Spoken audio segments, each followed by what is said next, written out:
Check 1, 2.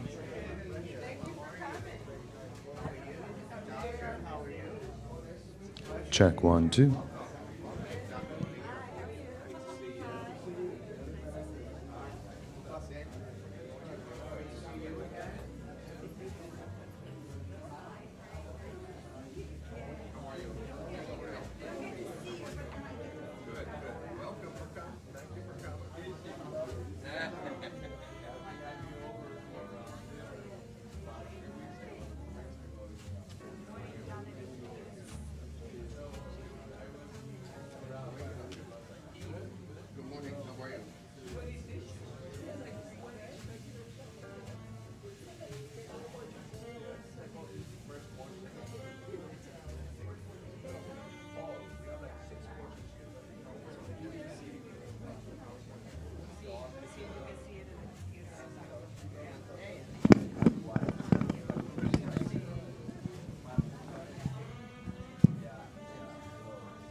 Why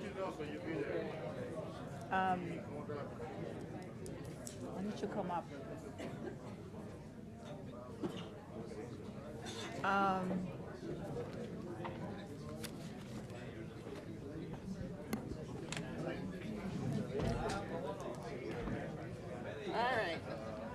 Okay, good morning. We're going to get started. If we can just have our speakers up here, if I can get Senator Batia and Dr. Jorge Aroc up here, and yes, and Nelson and Edwin. If we can have you up here. I think, Nelson, you could stay because we're going to do a different setup for your talk.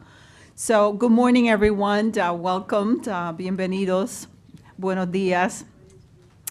So, each year, the United States of America honors the contributions that Latinos have made to our country with a Hispanic Heritage Month celebration that runs from September 15th to October 15th, which is today. So during this annual celebration, the contributions and achievements of Hispanics, Latinos in the U.S. are honored, as well as the culture and traditions. So on August 17, 1988, President Ronald Reagan stretched the celebration to a month. From September 15th to October 15th, National Hispanic Heritage Month is observed in the United States, Canada, and Latin America. So September 15 was chosen as a start date in order to coincide with the Independence Day celebrations of 5 Latin American countries: Costa Rica, El Salvador, Guatemala, Honduras, and Nicaragua. So in addition, Mexico and Chile observed the independence on September 16 and September 18 respectively. So throughout history, the United States people have come from various parts of the globe and have contributed to build this nation where we live today. So commemorating Hispanic Heritage Month gives us an opportunity not only to feel proud of our roots, but also to share those who are not Latino, with those that are not Latino, the richness and diversity of the various Latin American cultures. So we praise the achievements of Latinos in the U.S. as we remember those most vulnerable around the world. In this case, particularly those in Latin America and in the Caribbean, where families have been forced to flee their homes due to violence, environmental crises, and poverty. Our Latino families, both in the United States and in the home countries, face the same challenges in some way: poverty, climate change, and violence. Let's take a moment to reflect on everything we share now or share at some point in our lives and realize how much we share and how much we have overcome. I want to give you a few statistics for us just to think about, because November 5th, Election Day, is coming up. The U.S. Latino population now stands at more than 58 million people, making them the second largest racial ethnic group in the United States. Latinos make up 18% of the U.S. population. That is 6% increase since 1970. By 2060, Latino population is projected to be 128.8 million, constituting approximately 31% of the population. And about 55% of the Latino adults say that they are Catholic, while 16% are evangelical Protestants and 5% are mainline Protestants. So it is in that context that the Rutgers-Camden Community Leadership Center and the Chancellor's Office is pleased to host this important discussion a year after Maria, a caring future challenges in Puerto Rico, as part of our ongoing series and dialogues and sustainability as we follow up to our symposium in the spring, a call to action, future challenges for New Puerto Rico. 1 year ago, on September 30th, Puerto Rico was ravaged by a Category 4 Hurricane Maria, making this the worst natural disaster since 1928. The impact of the hurricane was catastrophic, with more than $40 billion in estimated property losses, thousands of deaths, the virtual destruction of the electrical power grid, the elimination of thousands of housing structures, and the collapse of most of the telephone lines and cell networks. 1 year later, Puerto Rico infrastructure is still suffering, as the island is in crisis, particularly around areas of education, healthcare, energy, the environment, and the economy. The population has declined by 3% as more and more people have left the island to relocate throughout the United States. So today's event is critical to provide our community both with an update on conditions in Puerto Rico and how our policy and institutional leaders are working to improve lives on the island, and with a forum to unite and share learning and dialogue about how to re-energize, rethink, reinvent, and reimagine the future of Puerto Rico. I hope today that we will promote the opportunity not only to discuss the profound impact of the hurricane on Puerto Rico's conditions, but most importantly, to engage in a final and fluid dialogue about the challenges and opportunities inherent in Puerto Rico's future, with a distinguished panelist at the forefront of the island's rebirth.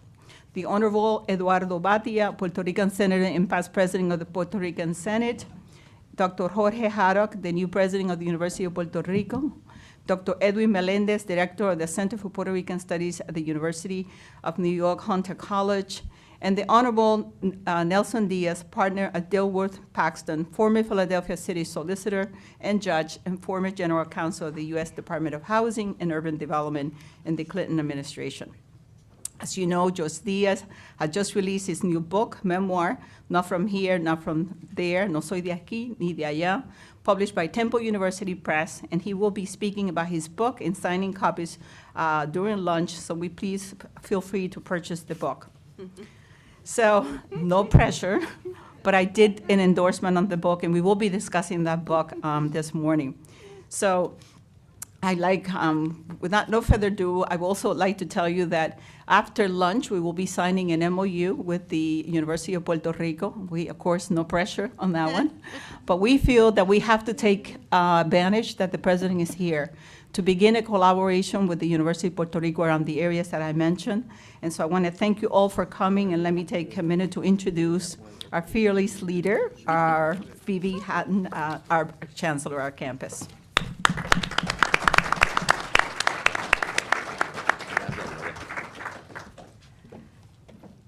Thank you, Dr. Bonilla Santiago.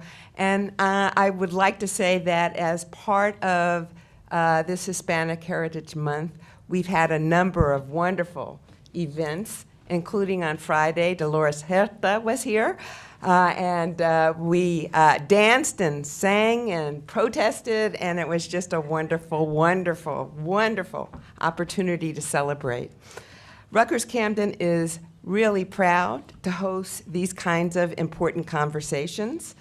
We believe our worldwide role as Rutgers University and as a major research university is to convene critical thinkers and provide a forum for these kinds of conversations, but also to address the challenges that we are facing as a society as well as a world.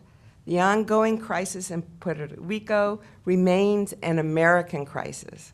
We are here today as scholars, but we are also here today as citizens. And I thank Dr. Bonilla Santiago and her team for assembling the gathering of experts who will talk to us, but also engage us in real conversation. Here at Rutgers-Camden, we believe that we are creating the next generation of civic leaders, and they have to have their own voices and visions, but they have to also be educated about the concerns and risks and issues that they will be facing. Our faculty are known for engaging in pathfinding research that provides a framework for discussions about the revitalization of our communities, the equitable treatment of our citizens, and the role of effective government. Many of our professors are here today, and I encourage you to share your ideas with them during the breaks and at our luncheon. Senator Batia, President Haddock, I look forward to hearing from you in particular because we're fortunate to really engage in these conversations, but I hope you will encourage people to come together and ask the kinds of questions that you need to hear, but also to offer them observations that will enable them to flourish. We also are very, very pleased today to have another leader from this city who is committed to uplifting each and every one of its constituents, and that's Mayor Frank Moran. Frank, thank you very, very much. And I'm looking forward to our conversation. So with that, I will sit down and we will get started.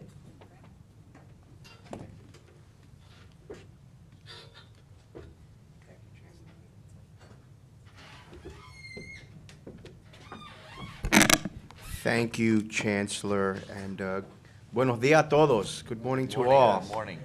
It's certainly an honor and a pleasure for me to be before you this morning as the mayor of the great city of Camden, but more importantly, as a Puerto Riqueño. I want to first and foremost commend Dr. Gloria Bonilla Santiago for putting this and hosting this event. We're truly honored that we have Gloria Bonilla Santiago in the great city of Camden, and we commend you for all the works that you've done. I want to recognize Phoebe Haddon, who is a partner. Rutgers University is the anchor educational institution in the great city of Camden, and we have a great working relationship, and we'll continue to look forward to better things in the future. I want to recognize the distinguished members that are visiting the great city of Camden this morning, and I want to recognize the Honorable Eduardo Batia, the Senator of Puerto Rico. Thank you. Gracias. Jorge Haddock, President of the University of Puerto Rico. Thank you. Edwin Melendez, Director of Center for Puerto Rican Studies and Professor of Urban Affairs. Thank you for being here. And our neighbor from right across the river, our Honorable former Judge Nelson A. Diaz and his lovely wife. Thank you for being here. Let's give them a round of applause, please. You know, we were here some time ago, shortly after the storm, and talking about what Puerto Rico was going through at the time. And here we are a year later, and there are still many challenges on the great island of Puerto Rico. On behalf of the city of Camden, we have received hundreds, if not thousands, of individuals that have relocated to Camden, New Jersey, as Puerto Riqueños is the majority Latino community in the city, and there were a lot of connections to Puerto Rico. Just looking for an opportunity to continue to succeed in life. We've had our challenges in placement, but nonetheless, we've been able to assist families that have come here from Puerto Rico with employment, housing, and we've been able to work with the students to get them placed into the various educational institutions throughout the city. The fortunate thing of this city is that we have a great county, Camden County, that 20-plus years ago established the Office of Hispanic Affairs. And that office has been so pivotal and important in helping us place the displaced Puerto Riqueños that have come to Camden, New Jersey. So we have with open arms accepted and have worked closely with the families. But on the flip side, we don't want our people to abandon Puerto Rico. I know that times are tough and they've been a tough year, but if they leave Puerto Rico, then what is of Puerto Rico? And my wife and I have made a decision to go on vacation, and instead of going to your Cancuns or anywhere else, Thursday of this week we will be flying to Puerto Rico.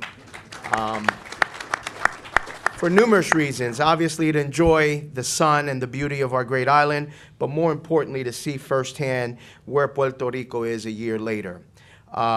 Here as an anchor institution, Rutgers University, and signing the MOU is just of the utmost importance, where we can work collectively with the University of Puerto Rico, and we're grateful for that. So I tell you, if you haven't been to Puerto Rico, book your trip to Puerto Rico. We need to be supportive, not just in the time and the imminent need when the need was there. We need to literally work with Puerto Rico as it continues to prosper and get back on its feet. So I am going to Puerto Rico not only for vacation, I'm going for fact-finding and to bring back information on how Camden, New Jersey, and the state of New Jersey can be helpful in helping Puerto Rico continue to strive and rebuild. So thank you for this opportunity. I look forward to hearing from the panelists. Y que viva Puerto Rico. Thank you.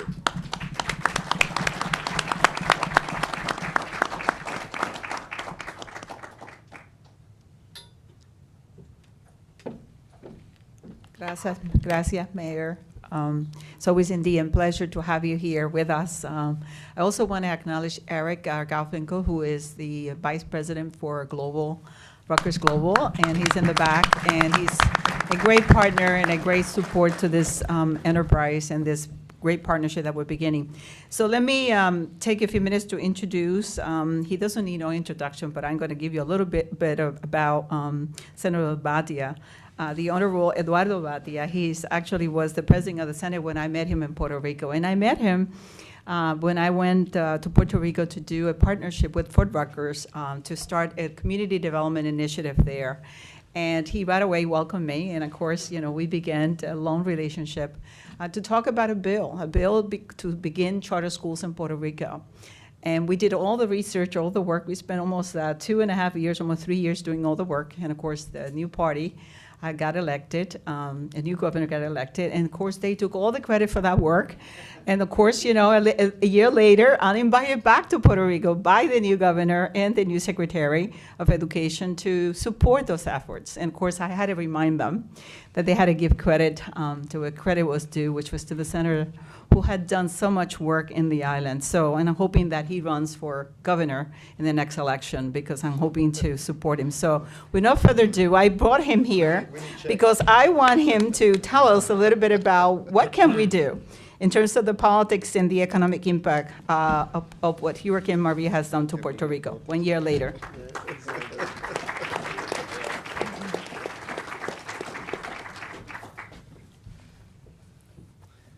Dios mío, no pressure from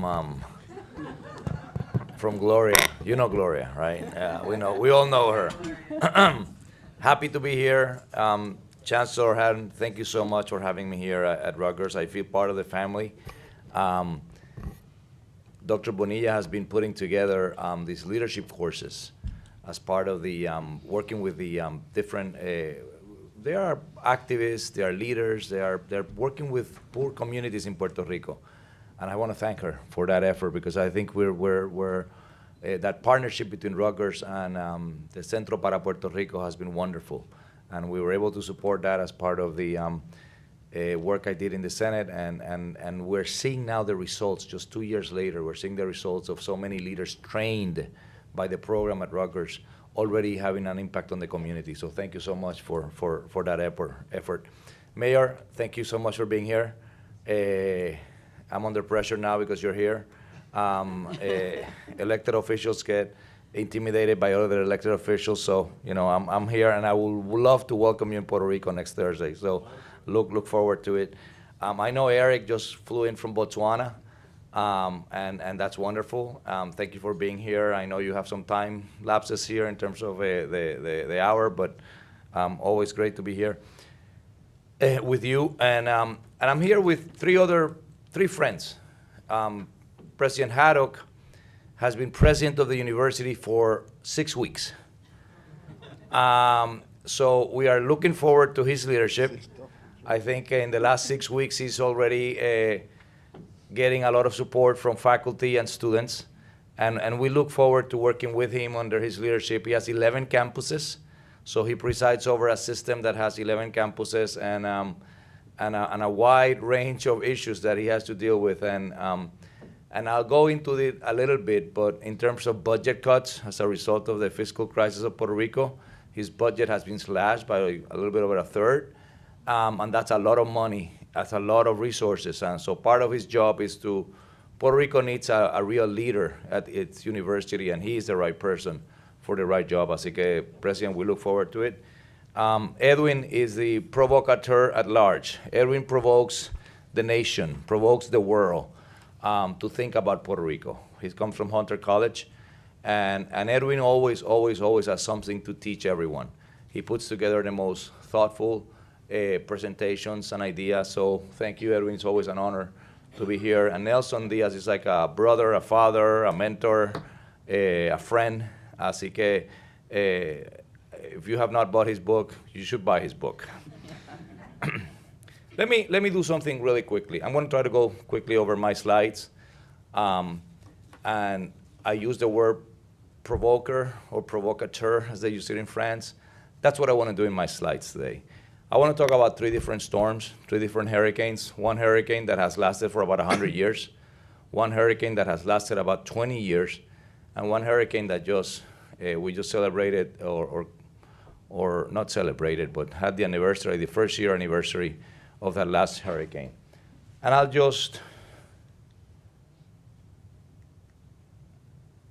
quickly, for those who don't know where Puerto Rico is, it's in the geography and the geographic location of Puerto Rico is important to understand Puerto Rico for many reasons. And one is that it was a bastion for the Spanish government because it's the entry of the Caribbean, and it was important for United States decision-making.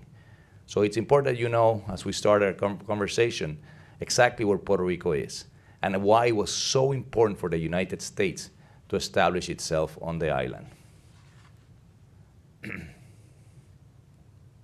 So 1898 was the Spanish-American War. Puerto Rico became part of the United States, so as part of the Spanish-American War. I'm not going to go into 100 years of history, but I'll just say 1898 was the beginning of this roller coaster ride that we have had. But that's the first storm. The first storm I would like to talk to you about, just briefly, is 1917. Puerto Ricans obtained U.S. citizenship by an act of a former governor of New Jersey, Woodrow Wilson. Woodrow Wilson signed into law an act, the Jones Act, making Puerto Ricans United States citizens. For 100 years, we're all trying to decide, what does that mean? What does it mean to be a U.S. citizen within the context of Puerto Rico? And if you talk to cab drivers in Puerto Rico or Puerto Ricans outside of Puerto Rico, it's a daily discussion. It's something we talk about at dinner every day. And you have folks who talk about independence, folks who talk about statehood, folks who talk about having an autonomous community of some sort. They call it Commonwealth.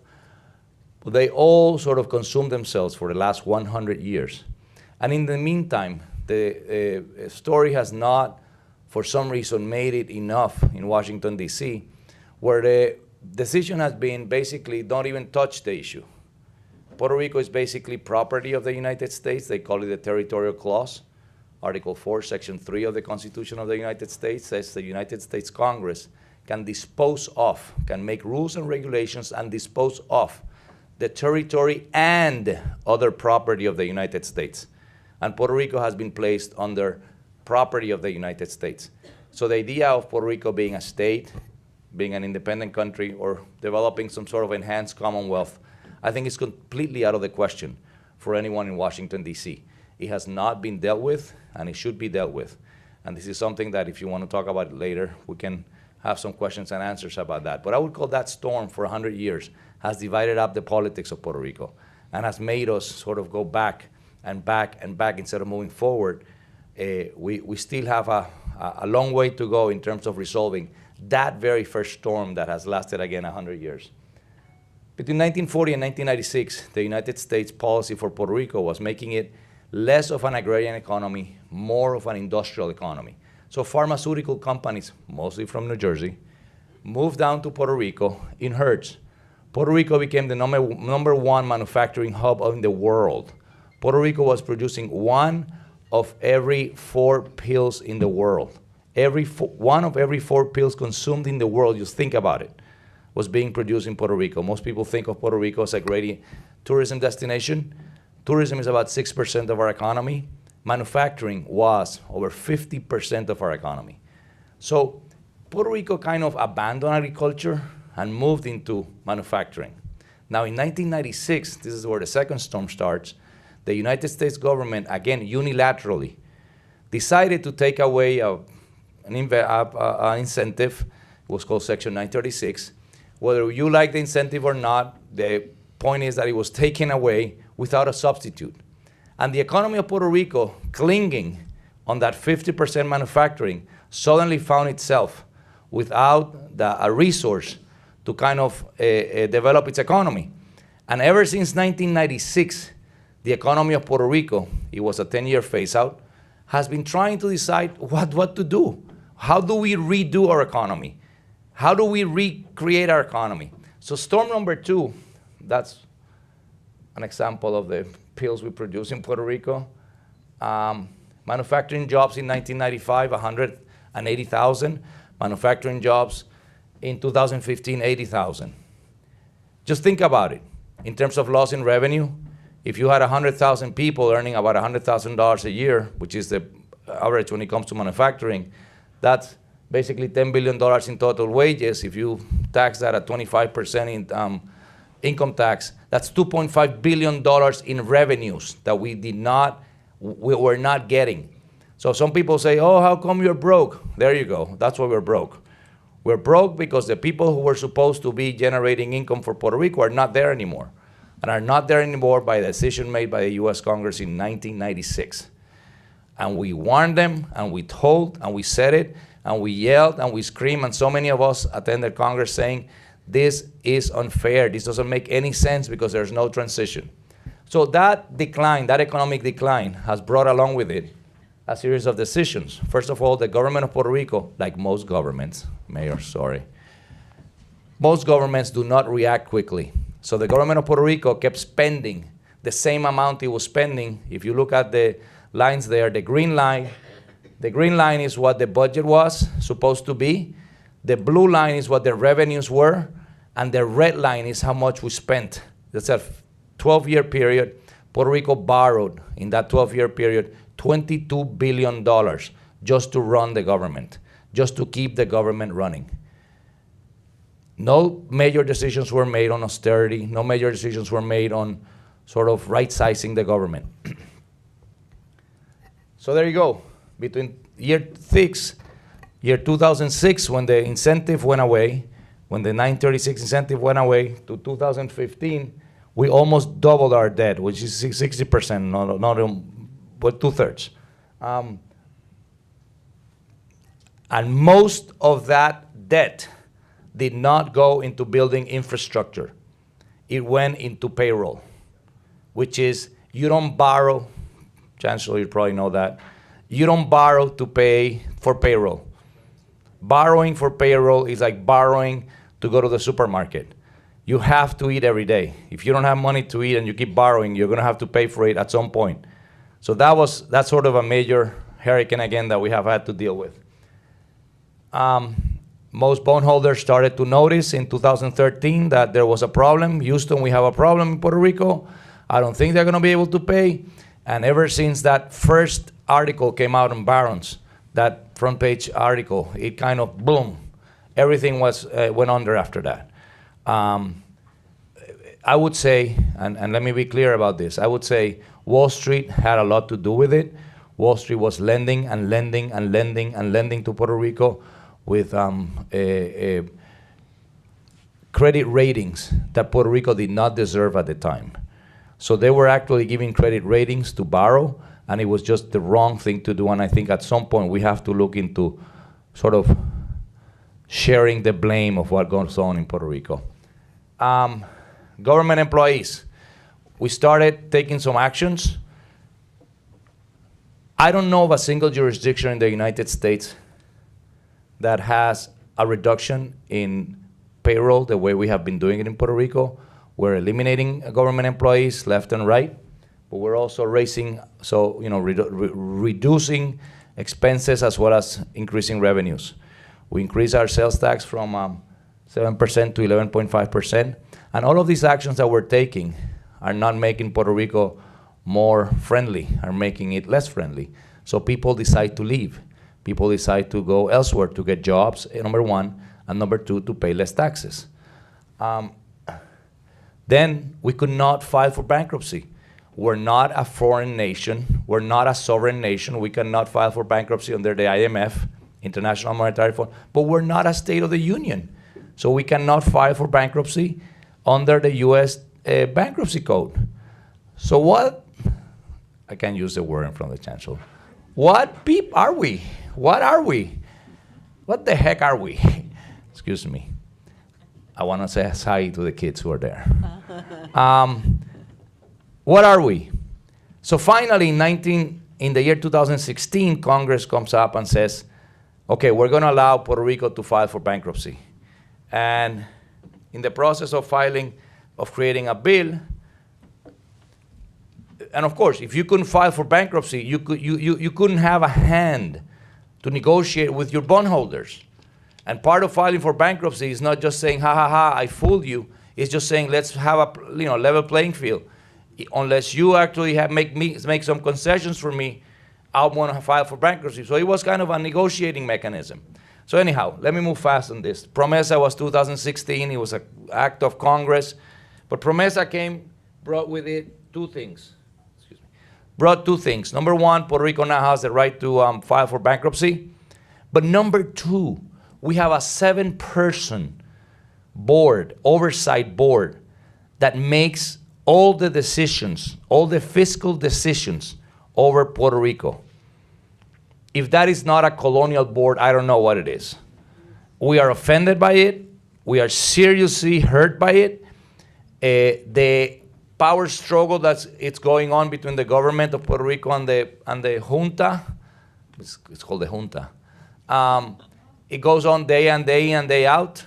And that's, again, another part of this sort of fiscal storm that was created as a result of the 1996 decision by Congress to eliminate Section 936.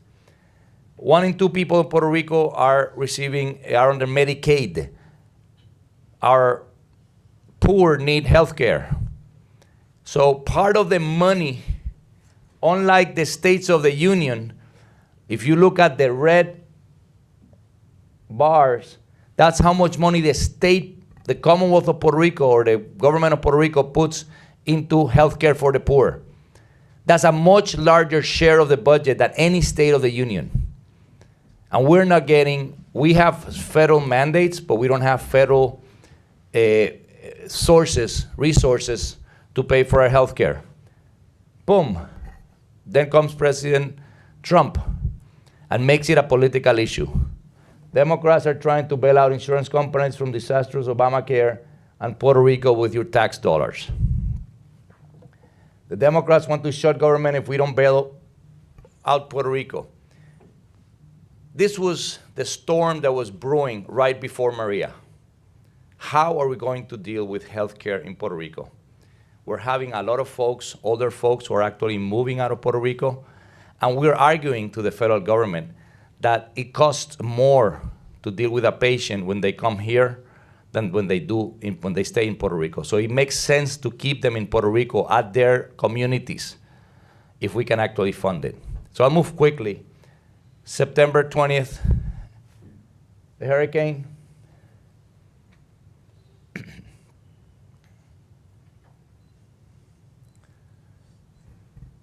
I worked on a project to bring water filters. We distributed over 100,000 water filters throughout Puerto Rico.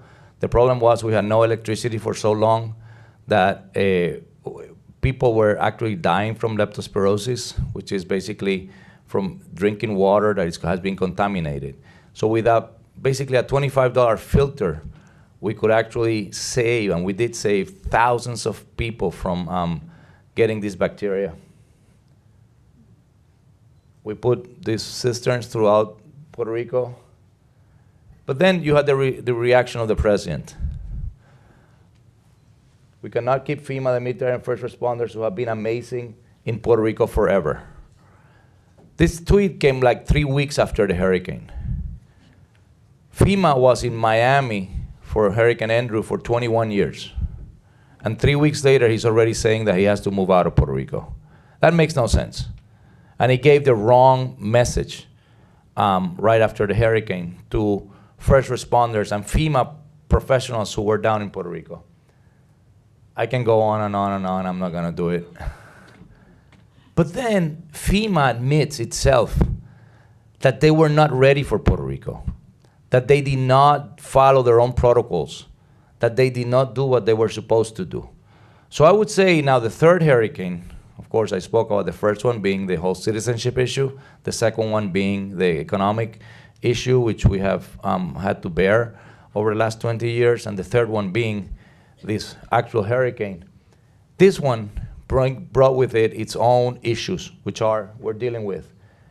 You have heard about the number of deaths that are attributed to the hurricane. The official number by the government of Puerto Rico for the longest time, until like a month ago, was 64.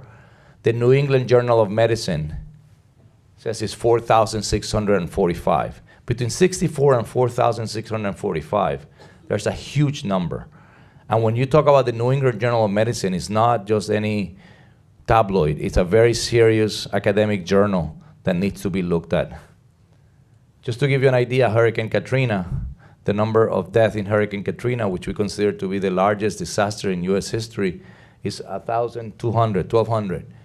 And Puerto Rico, we're talking of over 4,000 deaths attributed to the hurricane. Again, look at the tweets of the president. 3,000 people did not die in 2 hurricanes that hit Puerto Rico. When I left the island after the storm had hit, they had anywhere from 6 to 18 deaths. And he attributes the whole number by the New England Journal of Medicine to a ploy by the Democrats to make him look as bad as possible. I'm not making this up. I mean, I'm literally not making this up. These are actual messages from the President of the United States. And let me tell you, and I'll finish just with this thought. How do I feel about this? I feel like, look, 1917, now let's connect the dots. We're under a fiscal crisis, yes we are. 1917, we did not ask to be US citizens. The United States made us US citizens. Now there is a responsibility when you are a US citizen in times of need for the nation of which you are a part to come and give you a hand. And the last thing you want is the president to be making fun or sort of dismissing the fact that over 3,000 people, almost 4,000 people died because there were no resources, there was no electricity, no medical facilities, nothing after the hurricane. And yet he insists that it's a political ploy by Democrats. To give you 4 final slides, look at that chart that takes us all the way back to 1980. Look at the economy of Puerto Rico, how it moved all the way until, I don't know if I can, is there a light? It's in there somewhere. But you see where the peak of that, of the line, it's January 06. That's the phase out of that section 936. That's when we started coming down. Now, look at the hurricane, Hurricane Maria. It's the bottom. So we're kind of coming back, but we're artificially coming back with federal funds given to us by the government of Puerto Rico, by the government of the United States. So my concern is this could be an artificial peak, and then we would have a problem coming up in the next few years. Number of employees, we have lost altogether after the hurricane about 30,000 employees, 30,000 people who had jobs who don't have jobs anymore. Number of people who have moved out of Puerto Rico, as the mayor was saying, at the peak point, over 200,000, almost 300,000 people moved out of Puerto Rico. Some of them, many of them are coming back, which is good. We want them back. If anyone wants to move to Puerto Rico, please talk to me after.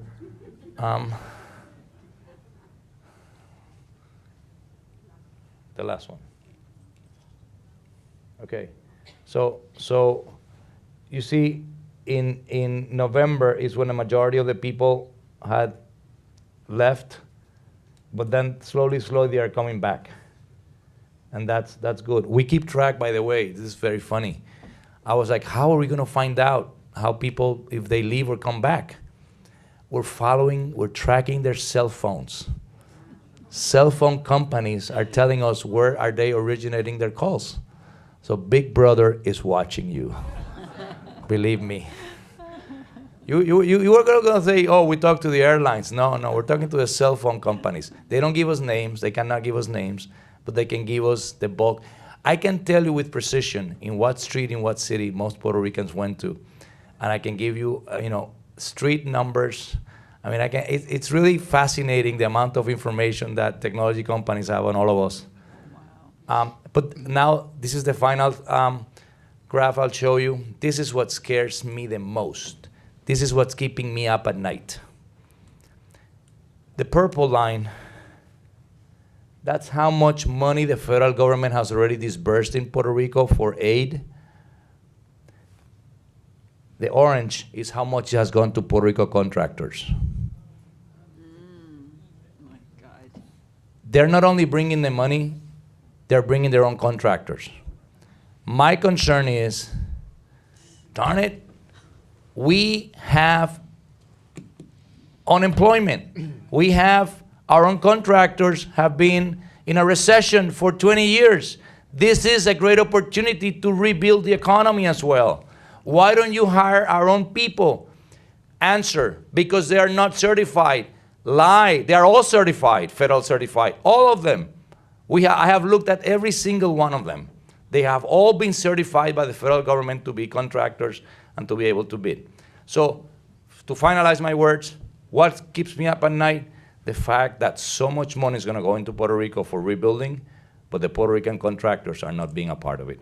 So I'll take your questions after, if we're going to have questions afterwards. And sorry for taking so much, but I wanted to give you kind of a glimpse of where we are in Puerto Rico right now. Muchas gracias.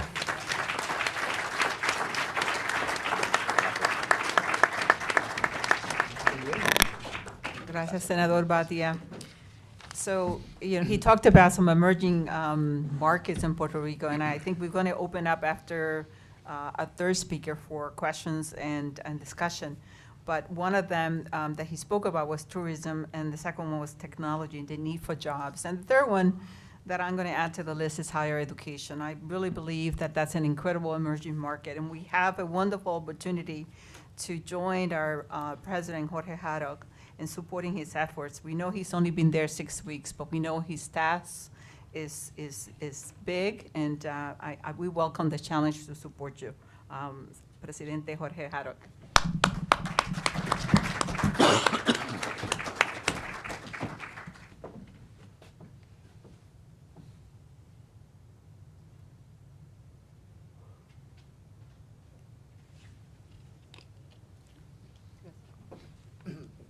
Good morning.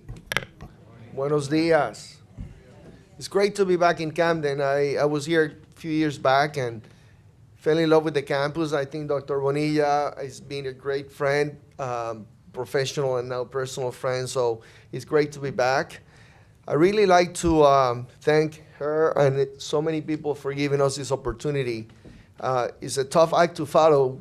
Senador Batia, it's a tough act to follow, but I'll do my best. As the new kid in town. Well, kid is very generous, by the way. But looking forward to being here with you today and to our future collaboration. I like to put things into context, and again, I'd like to thank everybody for being here. And part of putting things into context is I've shaken a few hands in this room that have done already for the island more than I have done. I've been there for 6 weeks. And I like to put things into context about who am I and what am I, what is my role as the president of the University of Puerto Rico. Then I have a few slides. I kept condensing them, so there's not that many. But I was born and raised on the island. At the time, engineering at the University of Puerto Rico was a monopoly, meaning that if you didn't study in the Maya West campus, you could not study engineering at the time. I'm dating myself, but that's okay. I'm 63 years old. So I grew up, and I'm saying this mostly for the kids here. I grew up worrying about being able to make it to that campus, because otherwise I would not have been an engineer. That's my biggest worry. That and Vietnam, by the way, worrying about being drafted to Vietnam. Those were the things I grew up with. But I was very fortunate. I was accepted. At the time, I wanted to be a professor. Then the moment I was accepted, I walked into campus as a freshman, and I said, I want to be a teacher. I want to be an engineer. So I got it. I just be an engineer and professor. And I could only become an engineer also thanks to the University of Puerto Rico, because at the time, if I wanted to do even a master's degree in industrial engineering, I have to come to the mainland. So think about how limited the island was at the time in providing that education, that had it not been for the University of Puerto Rico, I would literally not be here with you today. And it's not much different today. That's the point that I want to make. It's not much different today. I went back to the island after doing my doctorate, and I was a professor for a couple of years, and I wanted to just see the world. And I say jokingly, or I say it's almost like a metaphor or a self-fulfilled prophecy, that the island, the University of Puerto Rico, sent me throughout the world to come back at this time of this crisis. Because I knew I was coming back, I didn't know in what role I would be back. And to be here as the president of my alma mater for me, it was like beyond my wildest dreams. So I came back. I spent most of my career in the mainland, 34 years to be exact. I went from an assistant professor to a dean at a couple of major universities. It was very, very methodical. It was very unemotional. It was very visionary but pragmatic. No emotion. Just get the work done, do the metrics, be an engineer, get it done. Coming back to the island in the last 6 weeks, actually, since I came to interview in May, has been very emotional. So perhaps 34 years of no emotions are starting to catch up with me because I feel people's pain. But it's also very exciting because people really, really want to get this done. People have been very welcoming and very hospitable that they've always been. But there's a sense of urgency that I had never experienced before. There's a sense of hope that I had never experienced before. There's a sense of we want some leadership to come here and really move us to the 21st century that I had not experienced before. There's a sense of camaraderie of, let's not worry about political parties, let's not worry about anything but let's worry about the future of the island. And I say it's difficult to translate to Spanish. And I don't want to scare the kids about being me so emotional. That's okay, it'll go away sometime. Maybe in a couple of years.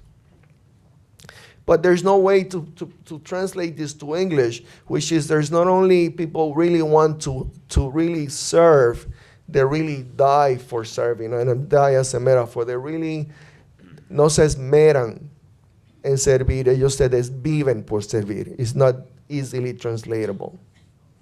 So there's a sense of really, really want to serve each other. They really want to be a team. So coming at this time in the history of the university has been not only an honor, but it's a great opportunity because we can really make an impact, as Dr. Bonilla said, in a way that perhaps no other president had been able to do in history, in the history of the island, in the history of the university. But let me give you a word of warning. I have to give you a disclaimer too. Education tends to be an investment. And those of you who know investments are not immediate. They're in the future. And I think that we have to be very careful about putting really so much emphasis on the island, especially on a time when Senator Batia said, we have incredible budget cuts. So I just want to give you a disclaimer that sure, we can get a lot of things done. Most of them are going to have an impact in the near future, but not in the immediate future. So with that said, I like to say that the University of Puerto Rico is not only the premier university in Puerto Rico, it's one of the best universities in the world. And you could say, well, he has to say that he's the president of the university. But I like to say, really, really tell you that I mean that, not because I'm the president. I am the president because of that. So when I was a student there, I thought, well, the University of Puerto Rico, you hear all the stories, right? I come from a small island, that's all I knew. And we have all these great professors, and we had all these great projects. And I'm thinking, well, this is the center of the universe. I used to tease, what do people from Charlottesville, Virginia, Boulder, Colorado, and Puerto Ricans have in common? We think that we're the center of the universe. We are. And we are. See, but when I came now, I realized that we are. How are we? Because we have a great university. And again, I'm not saying that because I'm the president. So when I look at the research that we're doing, the education that we're doing, the service that we're going to the island, not only we're the premier university because of that, but we're the only university on the island that has that huge array, spectrum of activities, from teaching, great teaching, to research, to service. You'll never find anything even close to us. And I'll give you some examples, of course, in the interest of time. I cannot go down the list, but there are hundreds of examples that I can give you today. I just picked 3, just to make a point. We were established in 1903, 115 years, by the way. I'm the first president that comes from not from the system. I was a professor, I'm a graduate, I was a professor, but I was the first person who had to apply for employment in 115 years. There had always been somebody from the inside, so what does that mean? Inbreeding. So for us to transform the university, we had to have somebody come from the outside. So we had great presidents. Jaime Benitez, I live in the house that was built for Jaime Benitez. And those of you, and many of you don't know who Jaime Benitez was, but he was my idol. Great president, perhaps the best president we'll ever have. He came from the inside. And so many great presidents we had. Difficult to transform the place when you're coming from the inside. So I'm coming in from the outside, and so far so good in my 6 weeks that people really want to transform the university. And we have everything. We go engineering, science, medicine, law, you name it, we got it. If we don't have it, it doesn't exist. It's like Amazon. If you don't find it on Amazon, it doesn't exist. If we don't have it, it doesn't exist. We're the Amazon of education.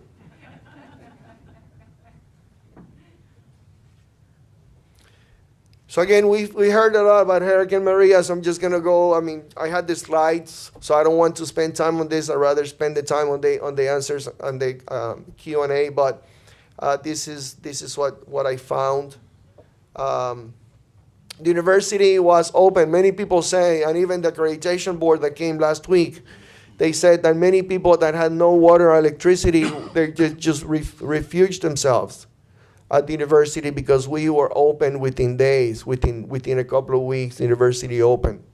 And so many of the students and many of the employees, they just camped out at the university, and we were a refuge within the island. And we started classes. I mean, even the accreditation board said it's amazing how we open. Relative to Katrina and universities in New Orleans that took months, we took only a couple of weeks to reopen. So it's remarkable how these folks, surrounded by water in an island, were able to recover themselves so quickly. So we're turning challenges into opportunities. We have humongous challenges, and Senator Batiak said it best. We have the devastation, we have the growing fiscal pressures, and the declining student numbers.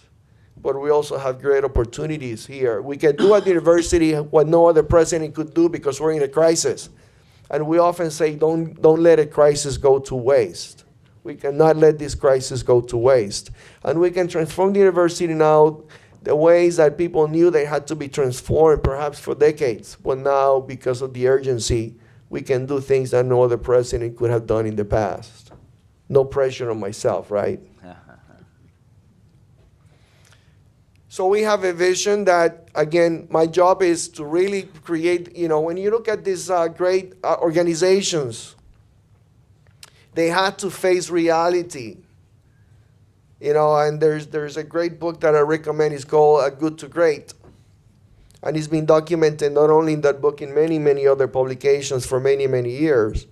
Number one, these companies that went from good to great, they faced reality. They had the courage to face up to the facts. And I think on the island, the University of Puerto Rico, for years, they could not face up to the facts. And even today, sometimes, they cannot face up to the facts. The ones that Senator Batia explained to us, which are in black and white. So we're starting to wake up and say these are the facts. So that's one of the first steps. But also we have to really aspire to be the best we can be. We cannot just be in the gloom and doom. We have to really aspire to be the best we can be. And we are really great already. We can just be amazing, amazingly great.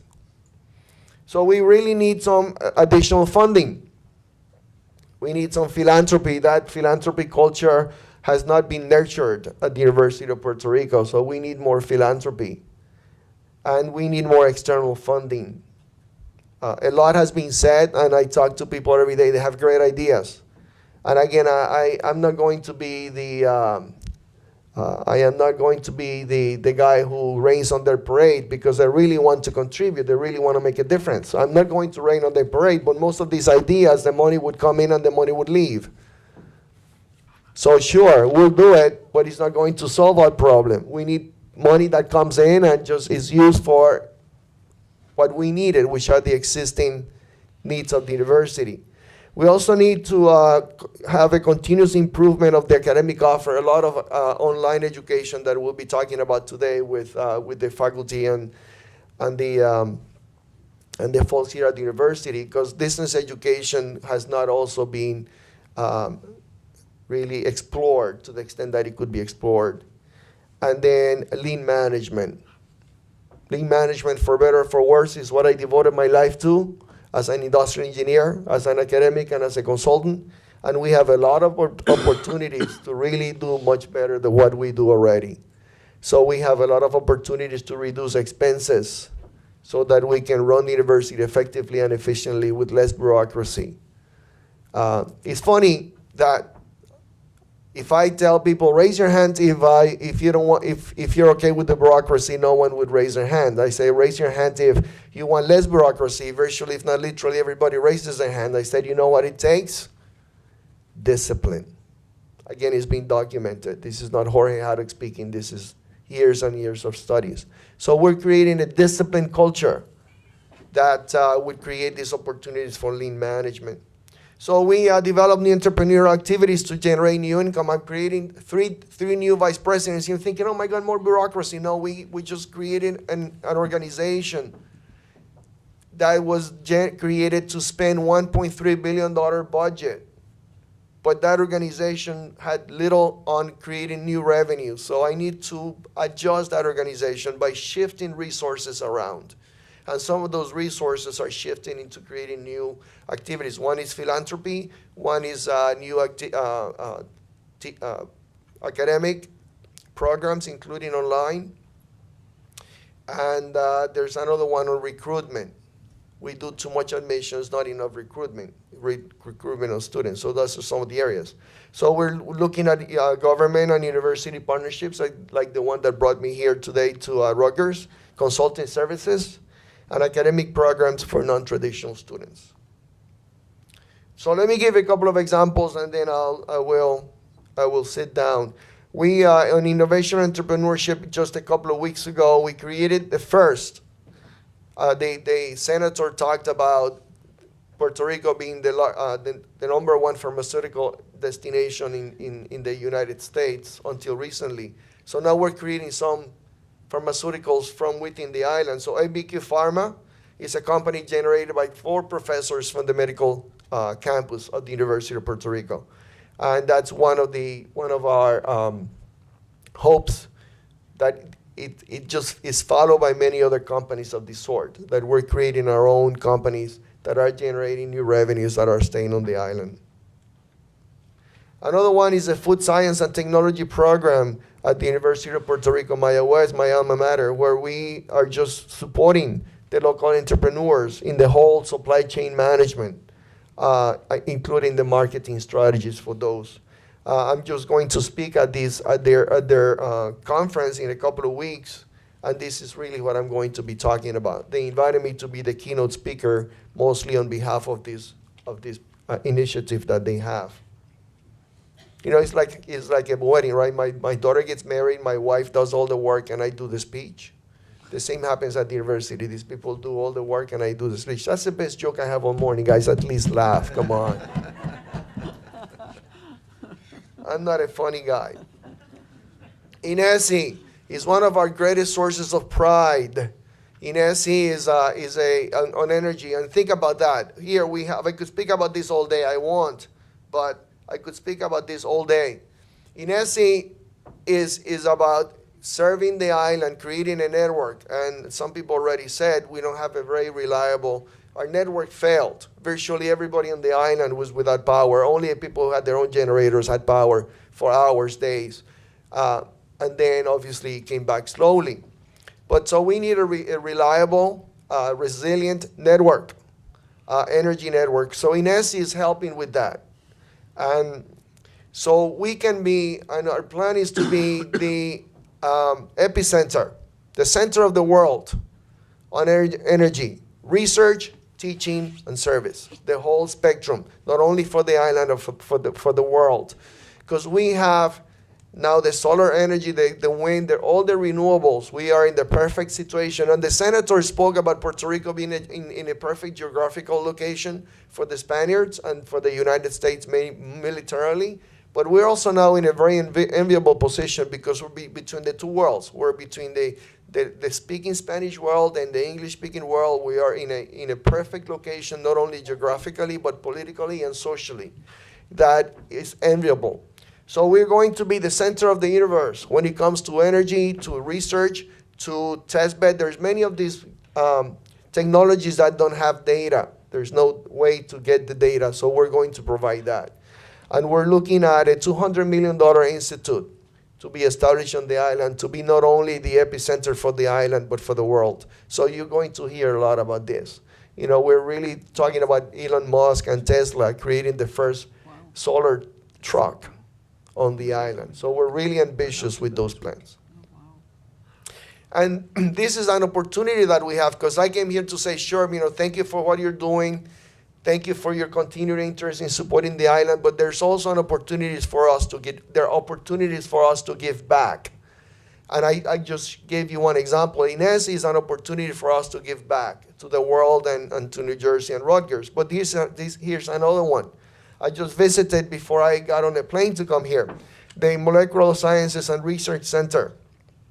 Brand new building, is a couple of months old. I walked through the entire center. I'm on the board, so I was part of my board activities. And here you have a first-class, world-class institute that we can really work with Rutgers and Rutgers partners in a partnership to not only serve the island, but to serve New Jersey, Rutgers, and the entire world. So I'm looking forward to creating some collaboration with that center. So again, in closing, the future is to define a new era for the University of Puerto Rico and Puerto Rico. Through the University of Puerto Rico is about transforming the University of Puerto Rico into a center of innovation and economic development for the island and for the world. So looking forward to our continued partnership. And I'd love to have you visit Puerto Rico. And for the kids here, dream big, guys, dream big. If I made it here, you can make it to the President of the U.S. and beyond. So thank you for being here.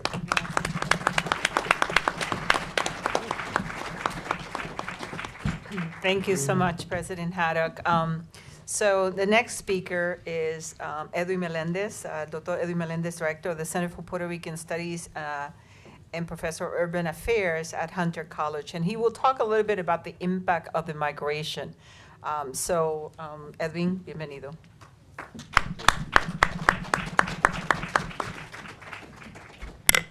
Buenas.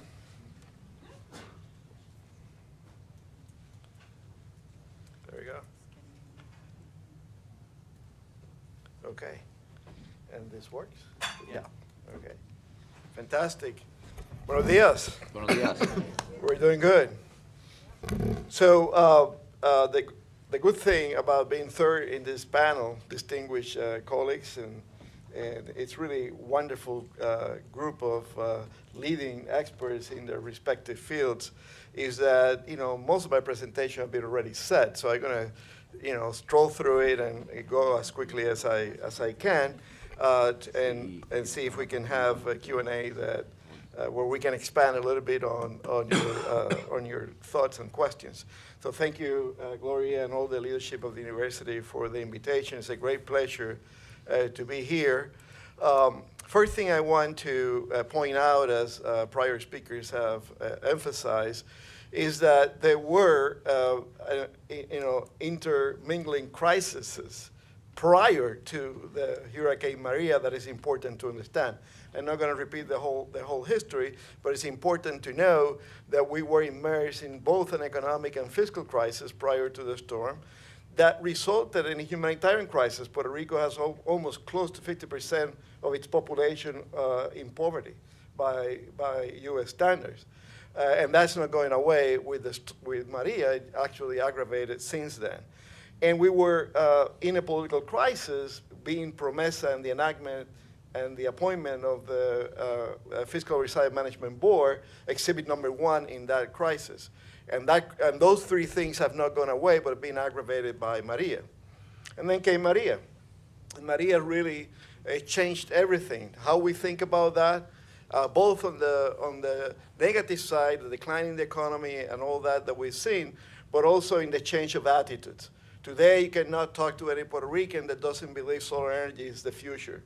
You cannot talk to people that doesn't believe, anyone that doesn't believe that entrepreneurship and taking control of your own destiny is the way to go, both in business and politics and everything else. And I think that change in attitudes is very, very important, manifested here both by our political leaders and academic leaders. But it's important to understand that Hurricane Maria was not a regular storm. You know, as has been said by Gloria and others, it came through the island, it devastated, and we have measures after measures of what that impact was. You know, if you measure it by the damage to the infrastructure, housing, or roads and whatever, it was just devastating, with an estimate of over 100,000 home damages that are without repair, and countless more of other, you know, roof and foundations and what have you. So after 1 year, the summary of what we are is very straightforward. You know, the death toll now we know is at least 3,000, possibly more. Tens of thousands of people have intermittent energy, and every time energy goes out, you also have water blackouts, because water needs pumps to be taken to, you know, up the hills. 80% of the crops were destroyed, and we estimate anything around $100 billion in damages. And you know, there are more recent estimates that go as far as $150 billion, but that remains an area for those of us who try to understand the economy. This index was presented. In a nutshell, we're back to where we were in 1984 in terms of economic activity, which is you know, a combination of not just the storm, but the decline in the economy. And then my point of conversation today, the exodus, right? The massive, massive exodus of people from the island to the United States with great consequences. Think about this. Those of you who have taken Econ 101, right? When you do a simple macroeconomic model, what is the first variable that you put income or gross domestic product to be a function of? Population. Simple. Population. So with the decline of the population that we had, the question is, how much harder is the recovery, the economic recovery of the island? So we know that prior to, since 2006 to 2016, I should say, more than 560,000. If you add the 75,000 or so that left in 2017, you have over 600,000 people that left prior to the storm, okay? And then with the storm, I'm gonna show some estimates afterwards, but our guess estimate is that another 500,000 people will leave over the next few years, right? Certainly by next year, we will have significant, in the hundreds of thousands of people that left Puerto Rico, and that has tremendous implications for the diaspora, one of which is the impact of this migration in Florida. As you know, Florida has become the state with the largest Puerto Rican population, all kind of implications for that. But also the dispersion of Puerto Ricans in New Jersey, in Philadelphia, and across the Northeast beyond the South. And that's very important to know. Whatever is the downfall in Puerto Rico represents a revival of the diaspora in the stateside. And that has all kind of positive but also challenges ahead of us. This picture is about people boarding a cruise ship that went to Puerto Rico to take people to Florida the days afterwards, and those were the lines. Those images will never go away in our psychic, in our memory of what this storm meant to us. And here's the net movement of passengers, which gives you, before and after Maria picture. Obviously, after Maria, we have, close to 200. That 99,000 was just in a month and a half. But if you look at the whole space in there, for those of you who are geographers or know a little bit more about space, it's about 230,000 or so people that left, but then they came back, and now they're living again. To a point, this is our own estimates, the school enrollment index is one measure that we develop. Basically, for every student that enrolls in the United States, so many adults leave Puerto Rico with them, right? So and then we also found that it correlates very highly the decline in the public school system in Puerto Rico with the enrollment across the United States in schools and school districts. Using that, we estimate that about 6 months after Maria, 104,000 people left.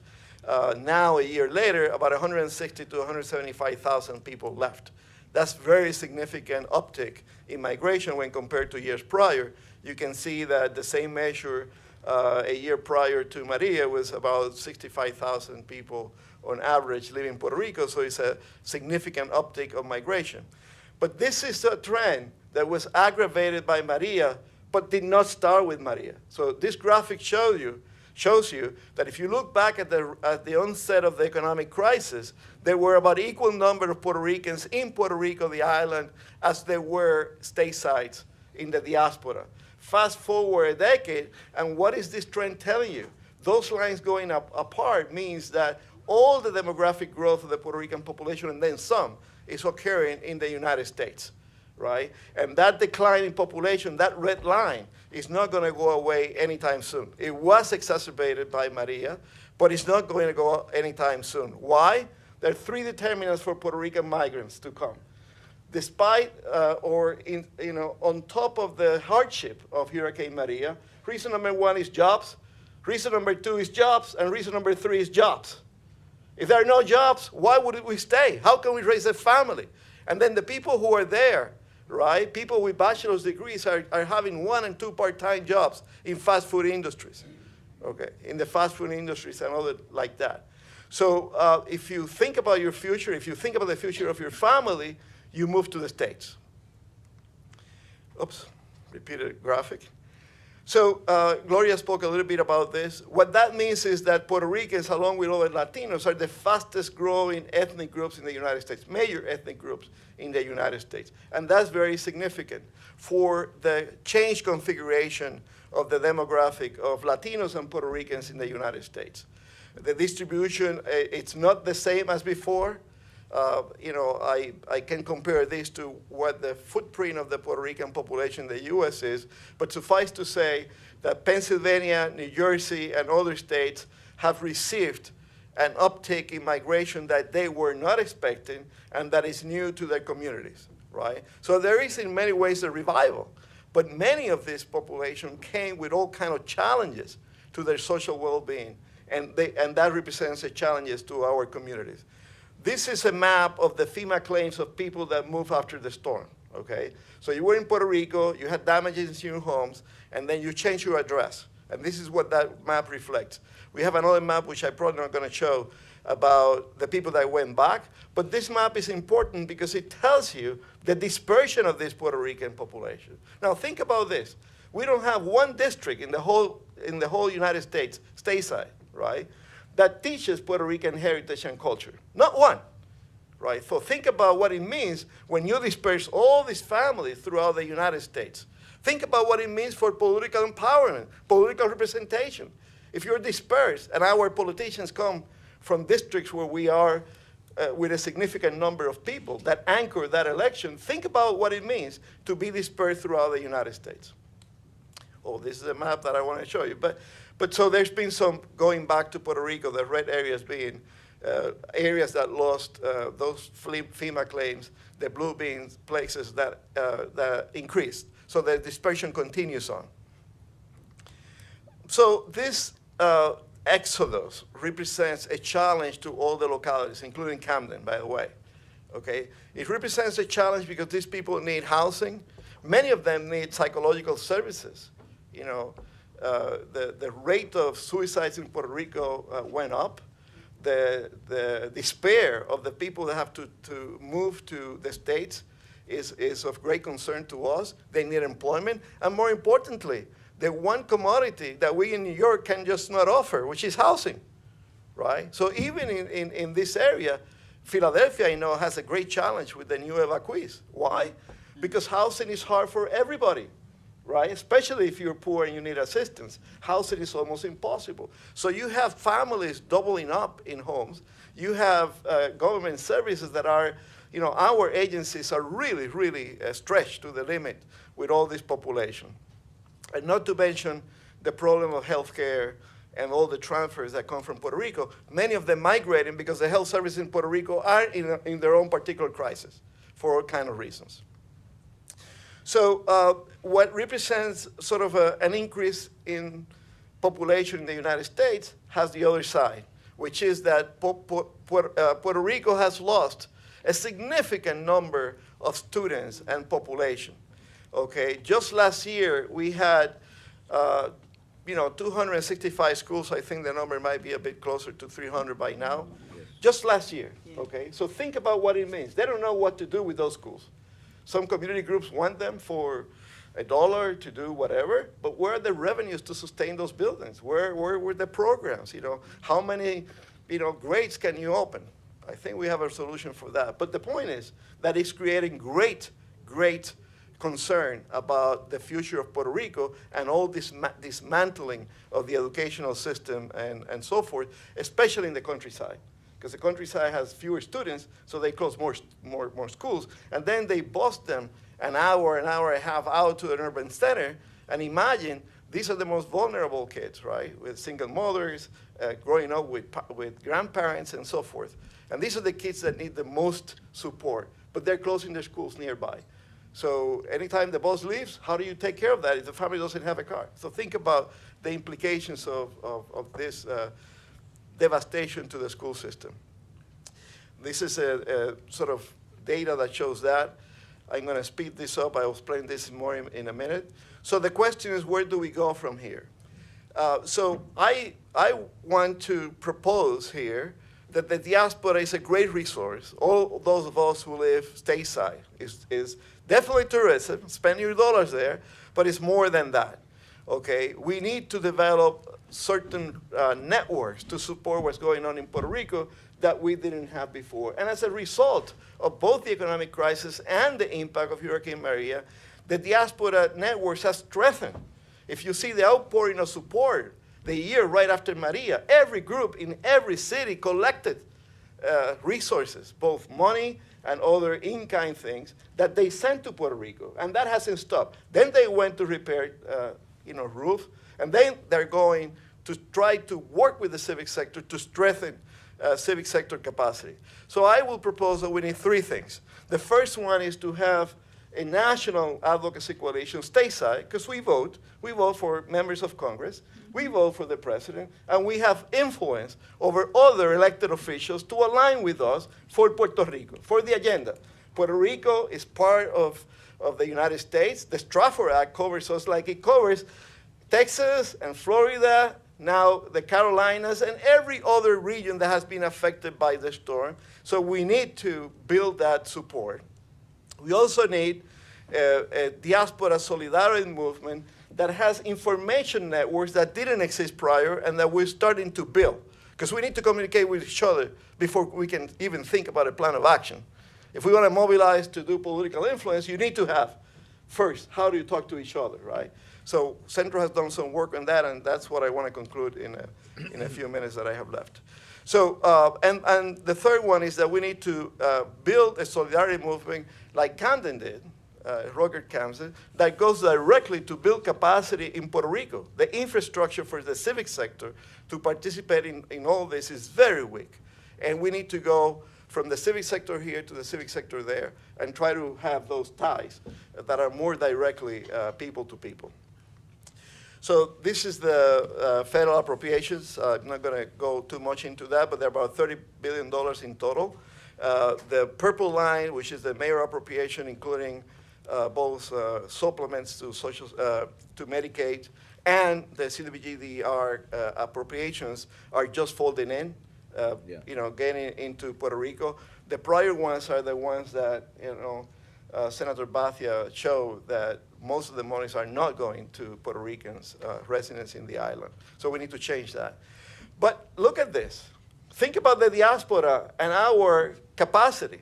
If you look at the total income of Puerto Ricans, not the gross domestic product of Puerto Rico, as was mentioned, is that a lot of it is manufacturing that is export and transfers of profits to American corporations abroad. But if you look at the income that stays in Puerto Rico versus the income of Puerto Ricans in the diaspora, this is what you get.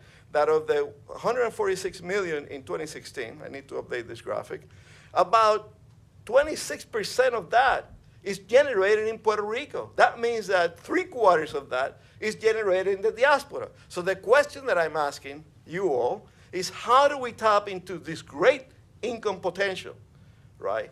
Which comes with resources, human resources, to go back and assist Puerto Rico. It's a great challenge, and I have some ideas about that as well.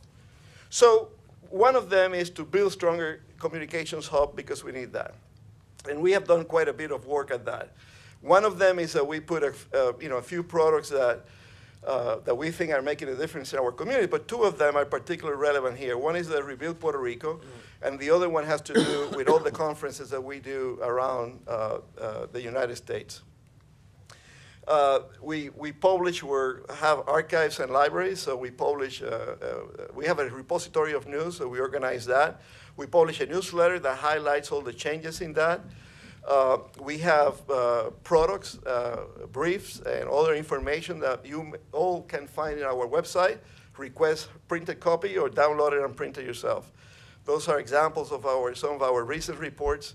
And we have put this product, the Rebuild Puerto Rico, is an application, it's a website, where you can go and find the following. You have all tabs to the news, to how to donate, how to volunteer, the events across the nation for support for Puerto Rico, the policies that affect U.S. and Puerto Rico policies that affect the outcomes in Puerto Rico, and where to get help if you move to the state sides. But we added 3 sections that are particularly relevant for the near Rebuild Puerto Rico future.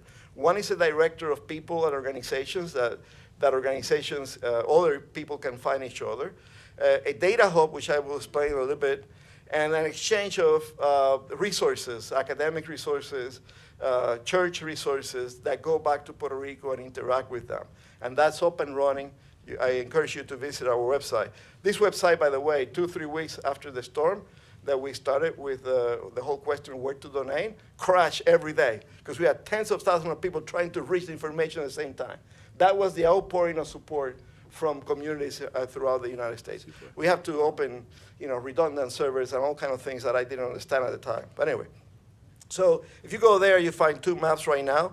Those are GIS, maps that you can manipulate to get all the maps that I have shown you so far.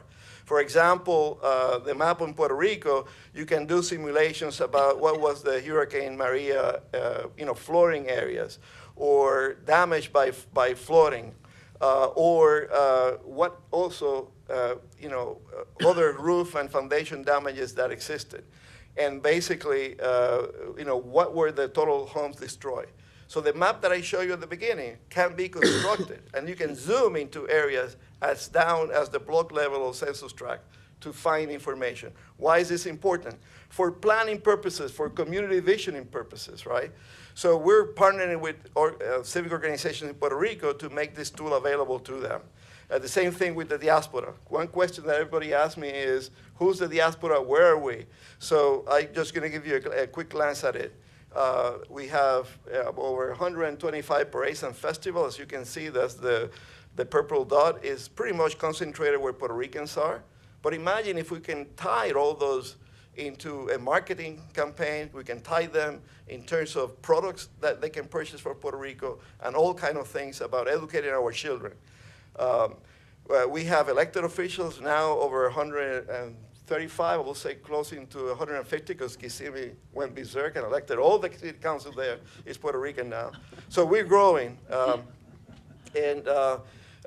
Organizations that are Puerto Ricans, organizations that are Latinos, Latinas, Latinx, that serve our community. So all of that is up for grabs within your fingers. You want to look at Camden and what we have for infrastructure, just zoom in and get it, okay? As a result of our campaign for Puerto Rico, we have grown. I'm not going to spend too much time on that, but I do have some final thoughts. So you're invited to go to our website and continue this solidarity with that. I will say that Puerto Ricans in the diaspora can make a big difference in what's happening in Puerto Rico. In many ways, we're a game changer to the extent that we can affect the political process and make elected officials here in the United States accountable to their responsibility to the Puerto Rican community, both where we live here, but also those who are left behind in Puerto Rico. And I think that if we were to do that effectively, we will be strengthening the ties of 2/3 of the population that now lives in the States with that 1/3 of the population that is in such great need of support and help nowadays. Para los de aquí y para los de allá. Muchas gracias. Muy bien. Fantastic. That was excellent.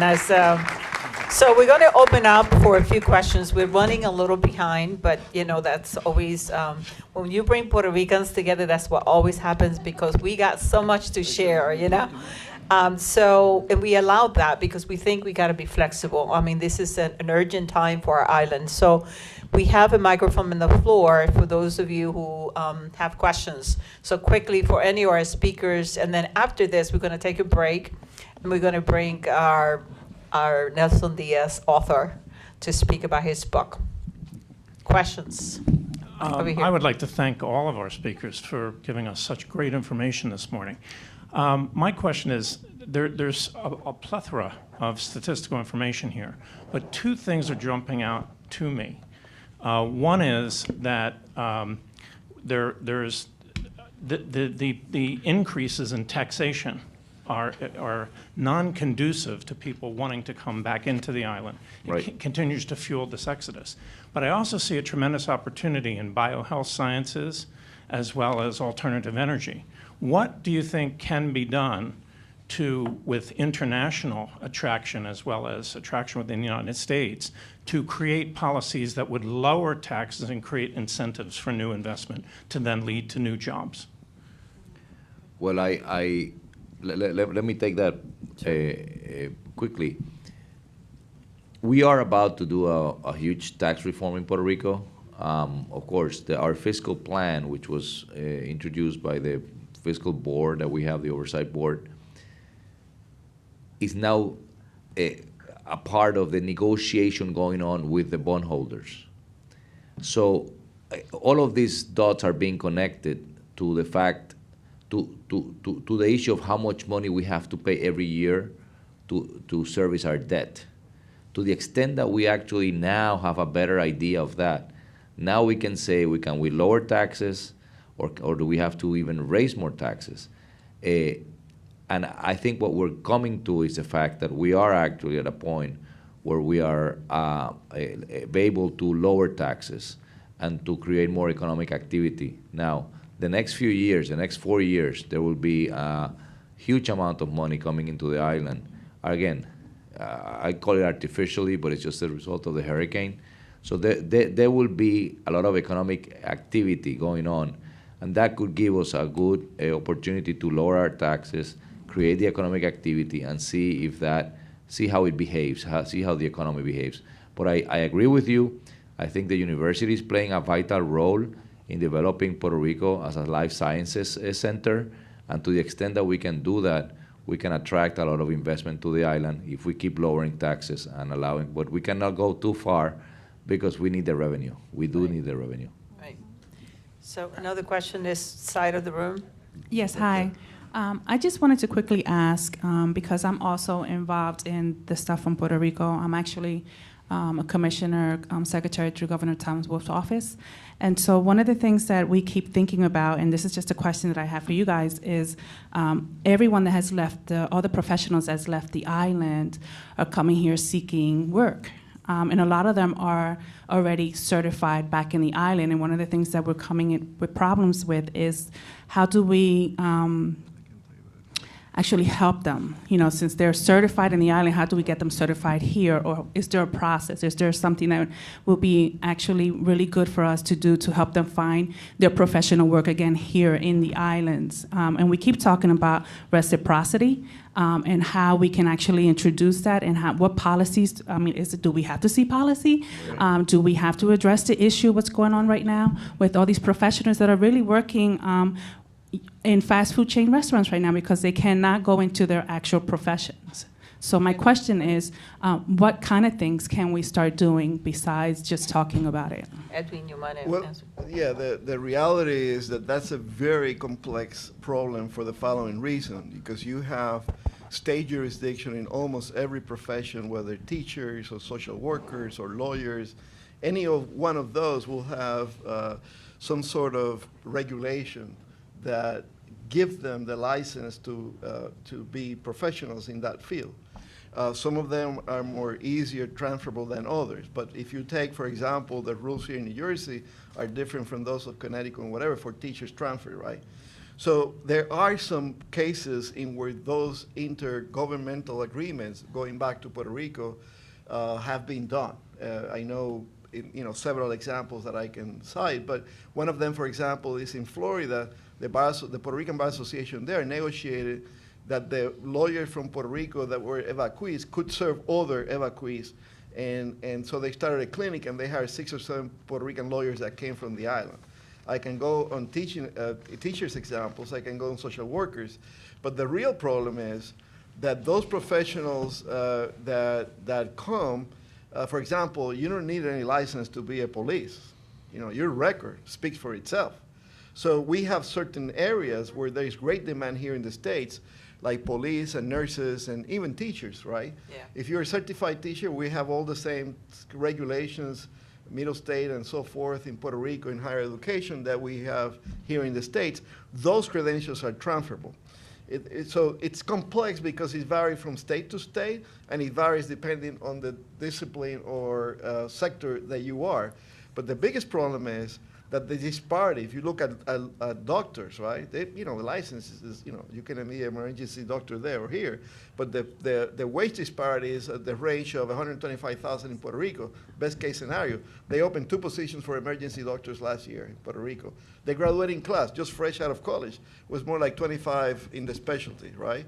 But guess what? Here in the States, they pay around $300,000 for the same type of work, which, when you interview doctors, they all claim that the biggest difference is in the conditions that they work.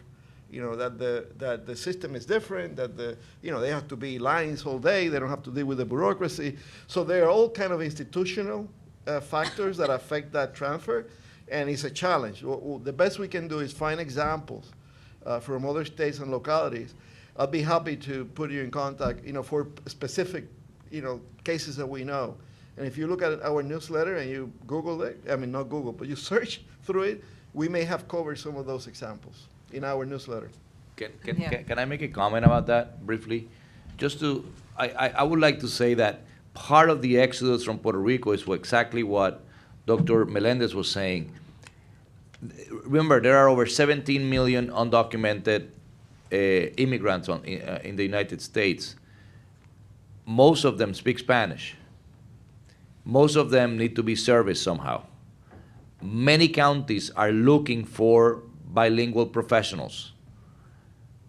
You cannot just bring bilingual professionals from Mexico because they don't have a work permit. Puerto Ricans are U.S. citizens. They can work anywhere.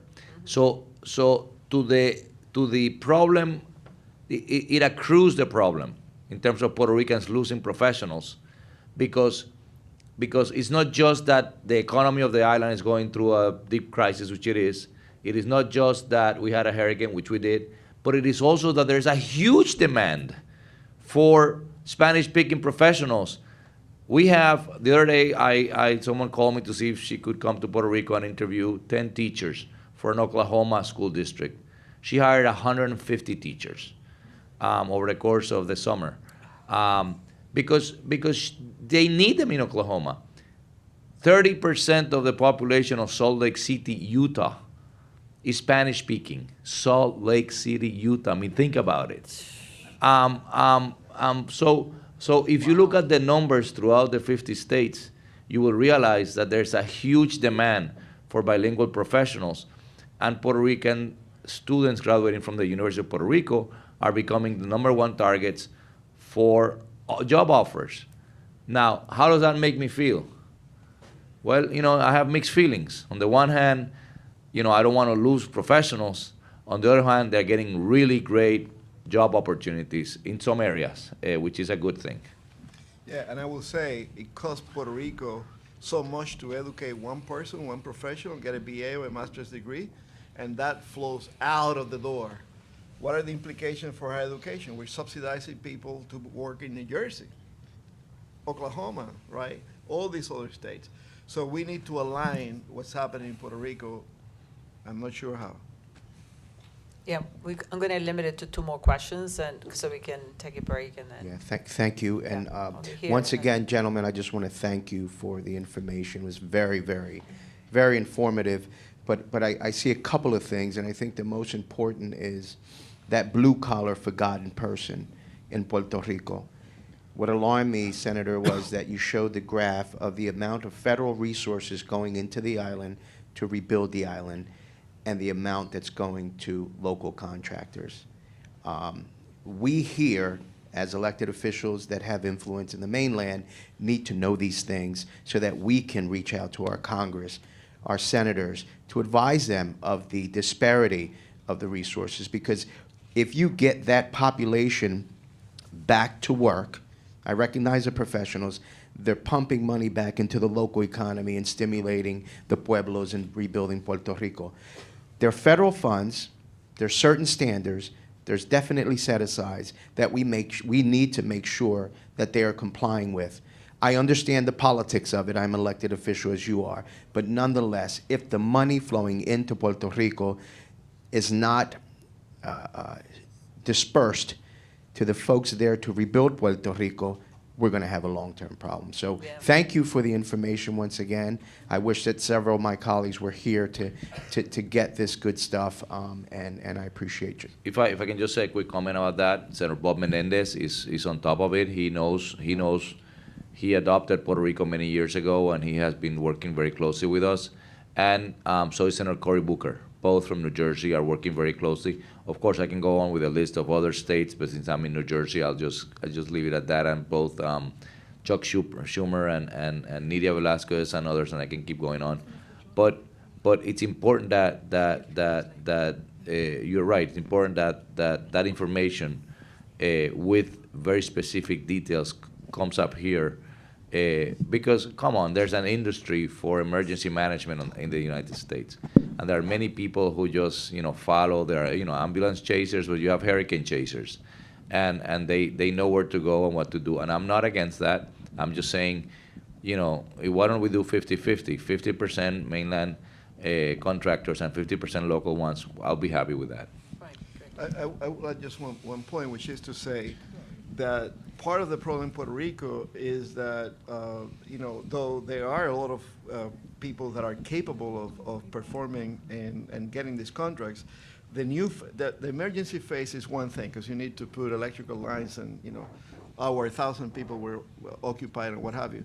But moving forward, you need civic capacity to get federal contracts, and that's not as easy as, moving forward, all these people that live in the industry are more ready, capable of responding to those proposals than we have capacity in Puerto Rico. So you have to work on both sides. You have to work on the policy side, on the pressure political side, but it also has to work in building we just sponsored a conference in Puerto Rico. It was called Empresarismo Social, which goes to the point of how civic organizations, both private sector and nonprofits, can actually tap into federal grants that go for reconstruction. How they can tap into CBGDR, whether it's housing or economic development and what have you. So we have a long way to go, and part of what we need is an advocacy coalition in Puerto Rico around this issue of, we gotta use this to rebuild the economy. Okay, so I'm going to take the questions. There are 3 people that want questions, and then let them answer, and that's it. Okay, question here. Don't answer until we get all the questions. She has taken more notes than anyone. I want to commend you because you've been doing a good job go there. Ahead. Okay. Hi. So I'm with a Spanish class, so I'm going to ask my question Speak up. in Spanish. Okay. Mi pregunta es, ¿cómo podemos estudiantes ayudar gentes de Puerto Rico? How can students from here help people from Puerto Rico? She's in a Spanish class, so she had to do that in Spanish. Muy bien. Okay, muy bien. that's That was one. good. That's That one. was good. Gracias. And then over here, a scholar over here. Could you please stand up? There you go. Yes. Tu nombre? My name is Jonathan Rodriguez, and I'm in 5th grade, and at Leap Academy. My question is, how did the kids go to school when the schools were closed? Over 200 were closed. It's a very good question. That's a very Thank you good very question. much. So very good question. And the last question here. So we have 3 questions. How do we help Puerto Rico? You know, what happens to the kids when the schools are closed? And then, that's good questions to close. Thank you for getting my question in. First, I want to thank Dr. Bonilla and the university for bringing all these wonderful people to speak with us. I want to be able to insist on the fact that the issue of health is extremely important, especially the issue of mental health. The incidence of post-traumatic stress in Puerto Rico is way up, and it's something that affects the people there and here.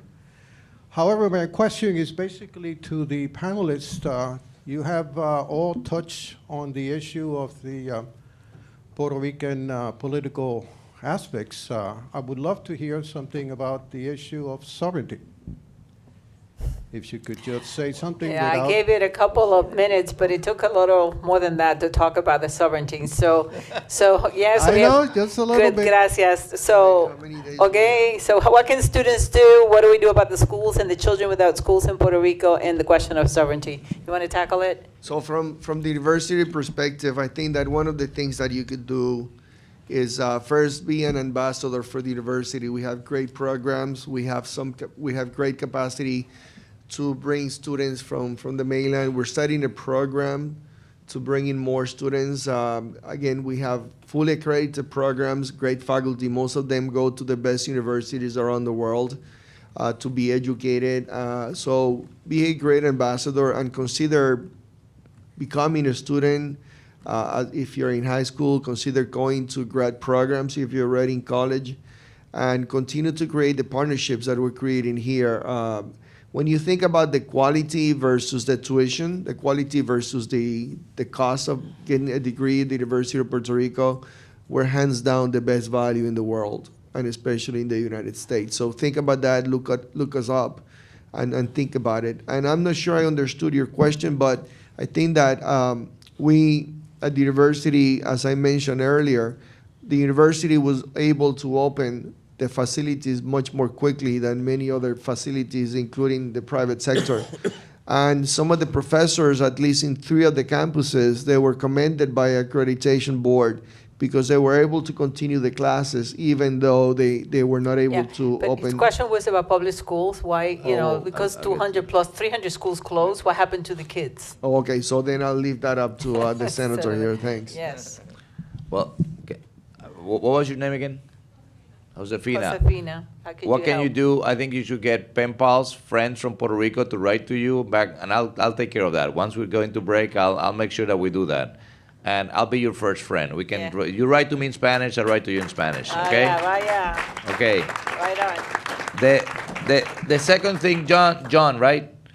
Jonathan, that's a great question. Here's the problem for those of us who are policymakers. The problem is schools have no electricity.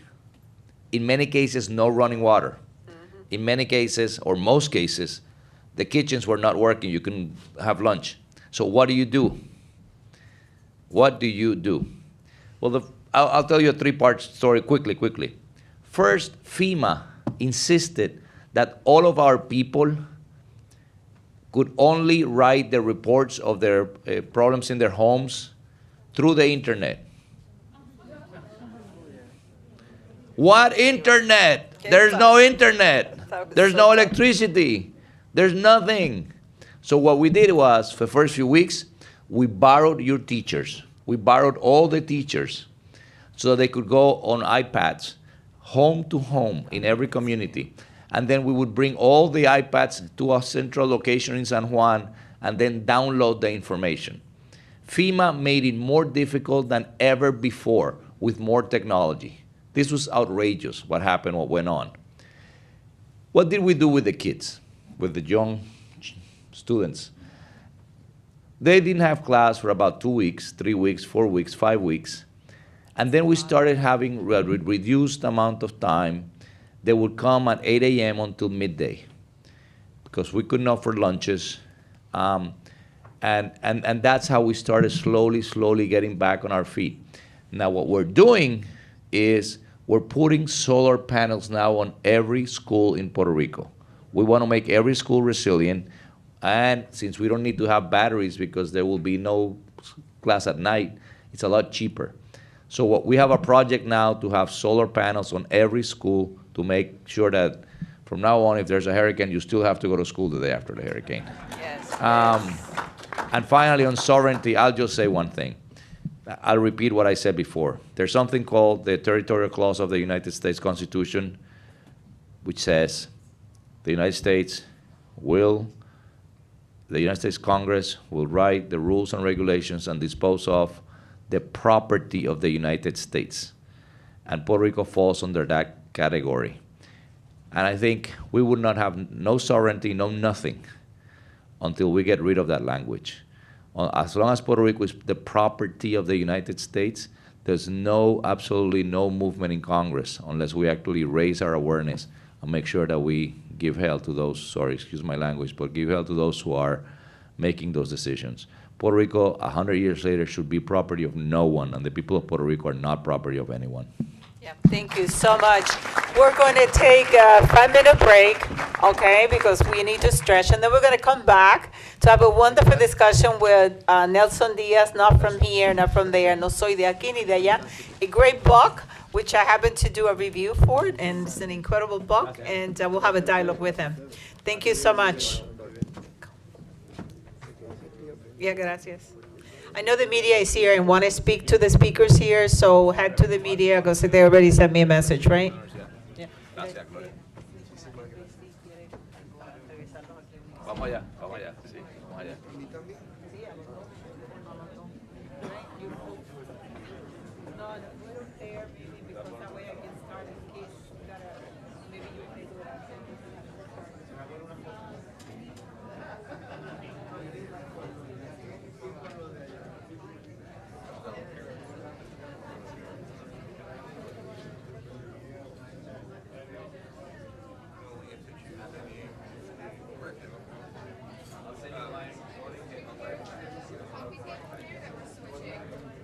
Do you want me to help clear things up?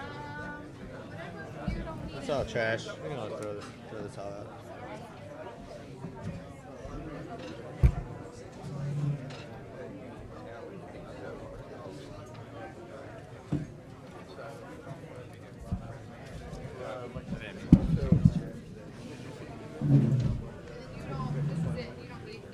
No. Can we put it down? We have the bookseller coming in. Could he come, like set up, have the table down here and set up? Okay, that'd be great.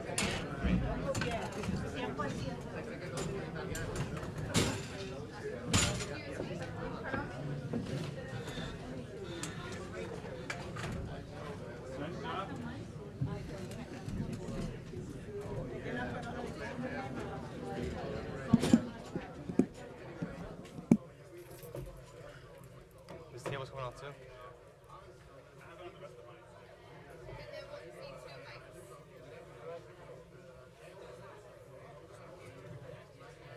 In it?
We can take it off and put it right next to the steps. Okay.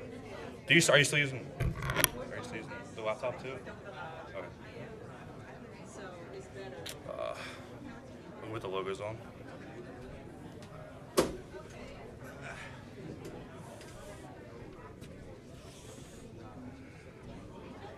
What do you want me to say, this side or that side? En este lado, en este lado. Okay.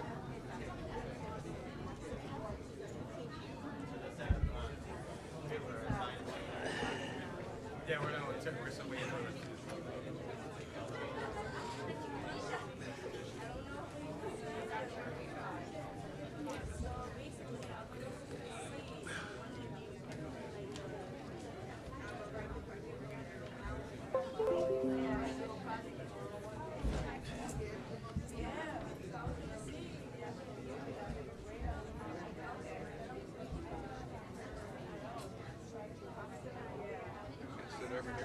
Yeah, please, sit over here.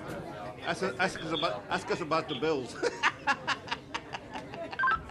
About the bills, you already paid. Yeah, I know. Ask us about the bills. Why are these guys billing us, man, for all this work? Are you guys still using the laptop or anything? No. Right. I just want to get this presentation.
Everywhere.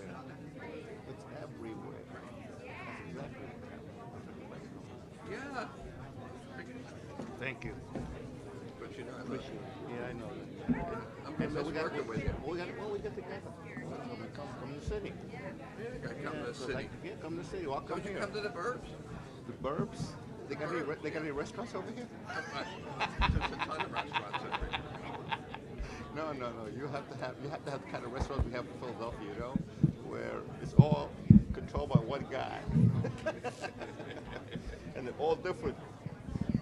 They're all different. That was a nice job. Very good. Good event so far. Y vamos a seguir porque hay que ayudar a Puerto Rico. Las cosas están tan mal. You know, we as a diaspora can do much. You know, una de las cosas que we should try to figure out how do we get you on the board. Well, you heard me at the library, so you know the problem with us. A ver si funciona. Hablando. Sí, funciona. Testing. If we can start coming in and sitting down so we can begin this, because time is of essence and we don't want to miss this wonderful dialogue that we're having. I noticed that we changed the ambiance a little bit to be more comfortable. So if you can join us for this discussion, I really appreciate it. Do I have to say? Yeah. You have to bow. I don't bow. And if you are a student or you can move up here, come join us. So we want to start briefly introducing Nelson Diaz. As you know, Nelson is a hero in our community. And we want to basically have a dialogue about his book. Not from here, not from there, no soy de aquí ni de allá. This is a wonderful book. I had an opportunity to give Nelson an endorsement on the book. This book has been discussed in all the academic circles. The good news is Leap Academy is going to purchase 50 books today to start with for the children of the Academy, which is really important for them in the Latin American class, right, Mr. Declet? Yeah. So we want to start, Nelson, with you, having you tell us a little bit about you and your story. This is a biography about Nelson's life, where he was born, where he grew up in the Bronx in New York City. And I had the opportunity to read the book already. So in this book, I was able to find myself. I also was able to cry and laugh. It's an incredible story that I can't tell you all because then you won't buy the book. But we're going to have a dialogue to engage you in this wonderful journey. So Nelson, you want to start telling us a little bit about why the book, why now, and at this state of your life, and what are some of the lessons and contributions of the book? Yeah, thank you so much for having me. As you know, if you get endorsement from Dr. Gloria, you got to buy the book because she's the big person in New Jersey, biggest educator and the person that I love the most. What she does is miracles with the kids at LEAP. 100% graduation rate and 100% into. If you read the book, you'll see her life and her activity motivated me to do some things that cost me $3 million in income. So you gotta understand, she is something else. She can make mountains move. And my biography basically started with Edwin, who's here.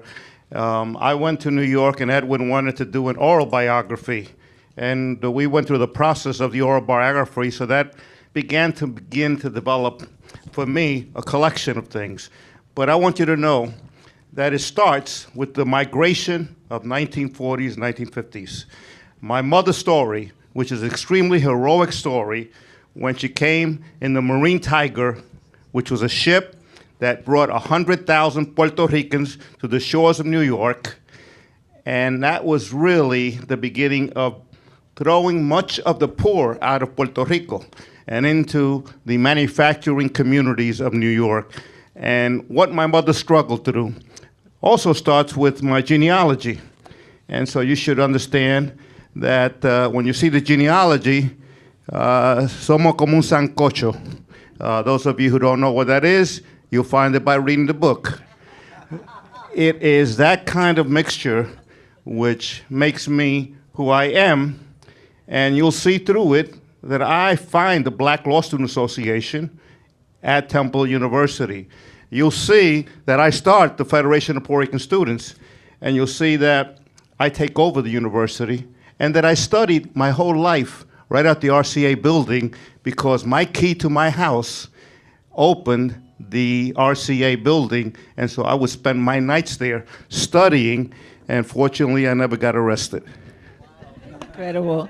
Incredible. So one of the things that you talk about here is the role of your mother in your life. Talk a little bit about your mom. I mean, what was she like, and how did she sort of discipline you to study and to do hard? Since I know I have some of the children here who were interested in knowing, how is it that someone coming from the Bronx with so many challenges, with a mother who has so many challenges coming from Puerto Rico without anything, literally, right? Because I read in the book here that she came with nothing, literally nothing.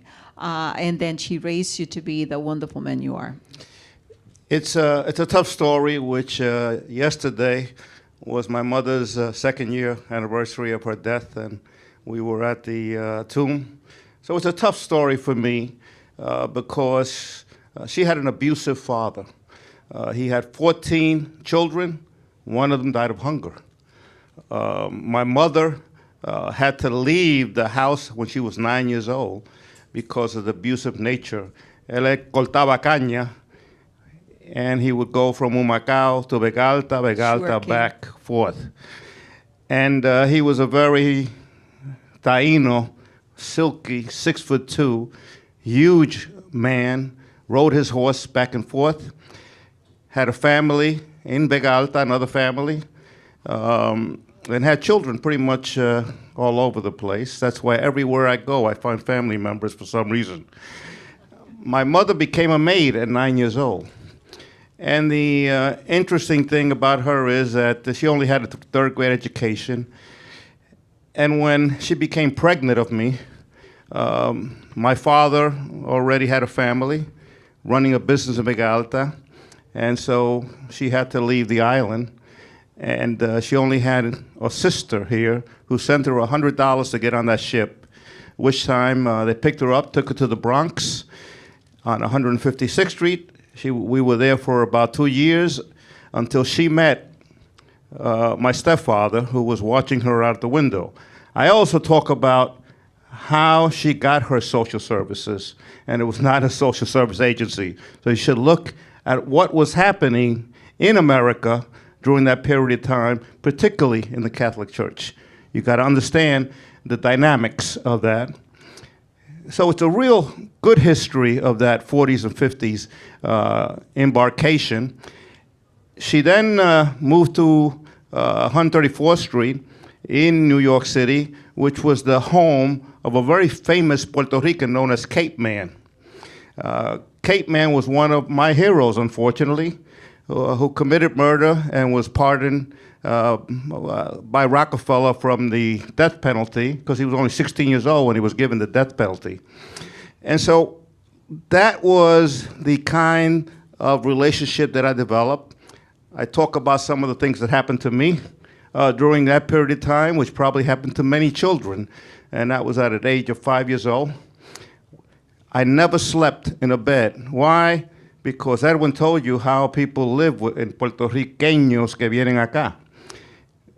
My family always had somebody coming from Puerto Rico, some family that my mother picked up, some uncle, some grandfather, someone. And as a result of that, I slept on a sofa to the age of 10 years old when I finally was able to get into public housing. The projects was my first room, and I talk about public policy and what public policy does to people and how important public policy is, even though it was a tyrant of a public policy person, Moses in New York. So I talk about the whole Moses relationship in New York City, so you'll learn some of the history of what was happening in our period of our first migration of our community and how I struggled. Yes, and so as you were growing up and you were struggling, I noticed that you were involved in gangs. And so so what happened? I mean, you were able to, what were the lessons about getting engaged in gangs, but then getting out and then finding your way? I mean, you had two pathways. You could have had easily going through what we call the cradle to prison, right? But you chose the cradle to college. But how did you do that? And it's, you know, for the young audience as well, and all of us here, I mean, the lessons of our young people, what they have to go through. Can you talk a little bit about that? Well, when I got to Harlem, it was Black Harlem. It wasn't East Harlem or Spanish Harlem. And my wife grew up 4 floors from where I was. I met her 30 years later. So a lot of coincidences in my life. And not only that, I told you about my mother being a maid. Mm-hmm. She saved a woman who was committing an abortion in the back. Both of her kids I helped in Philadelphia, not knowing the relationship until I went to Puerto Rico, and she called my mother and said, I know her. And I said, how can you know? She's in Philadelphia. And that was, you know, the coincidences of life and how things continue to revolve around what we do. But getting to the answer of the question, at 10 years old, in Harlem, you have to survive. And I played baseball with a team that was all African American and me. And I tell everybody that we won the league every year because they had a Latin American ball player. And so if you look at the book, you'll see all the African Americans in the picture. That picture came out in the Amsterdam News in New York. As I play ball, in order to survive in Harlem, you have to belong to some organization. Otherwise, you will be tarred and feathered by other relationships. So I was in what we call an integrated gang. Blacks and Latino was called an integrated band, integrated gang in those days.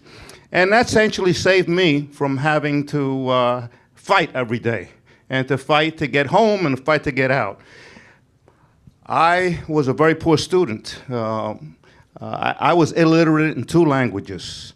I could speak Spanish because we spoke Spanish at home, but I couldn't write it.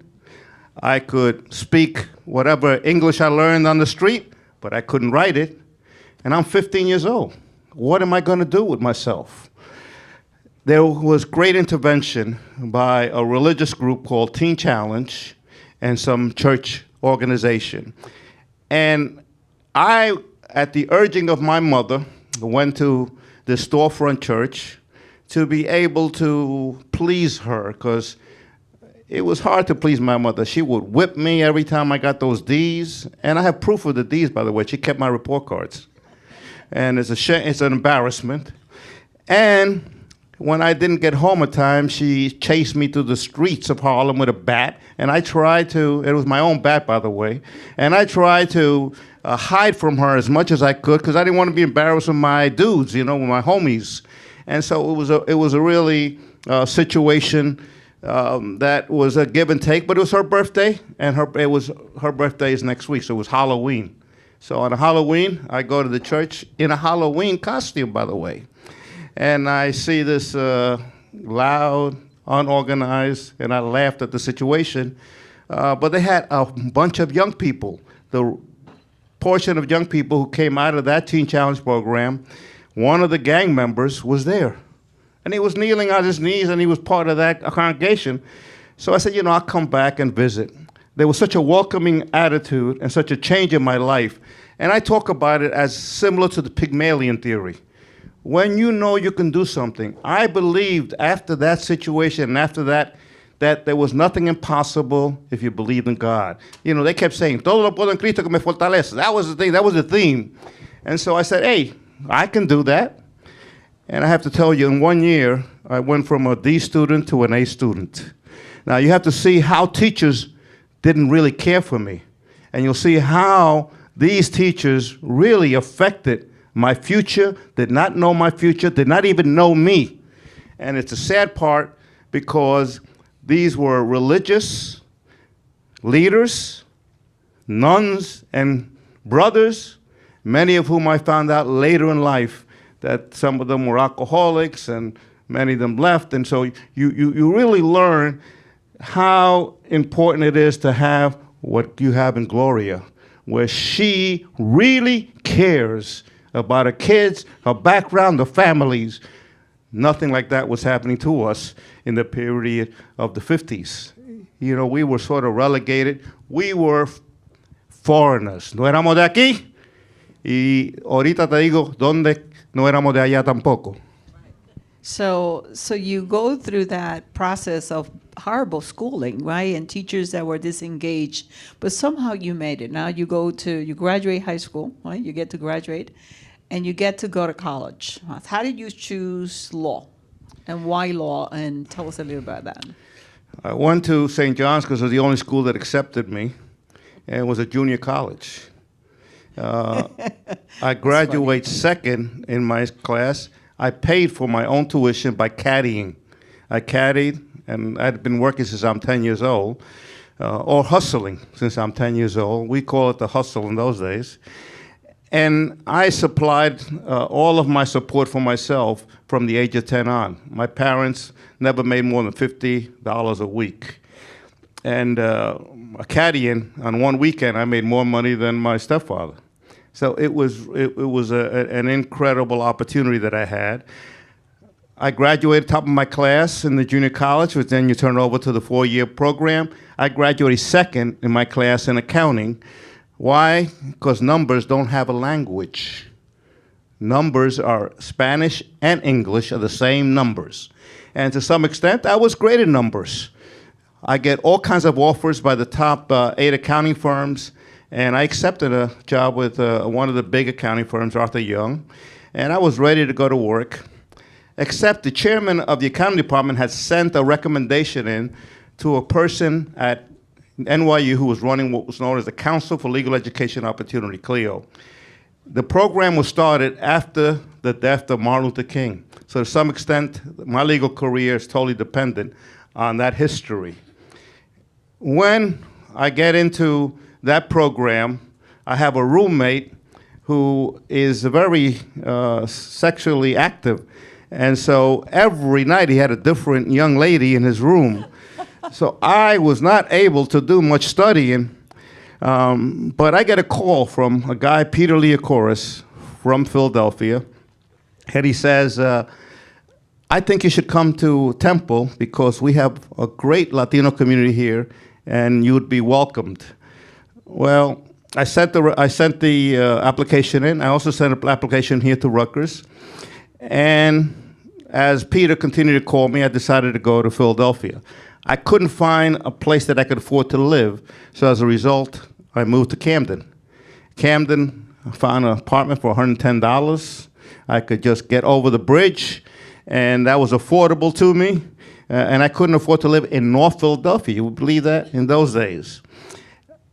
Peter, you have to understand, got a great investment out of me. I took over the law school in 1971.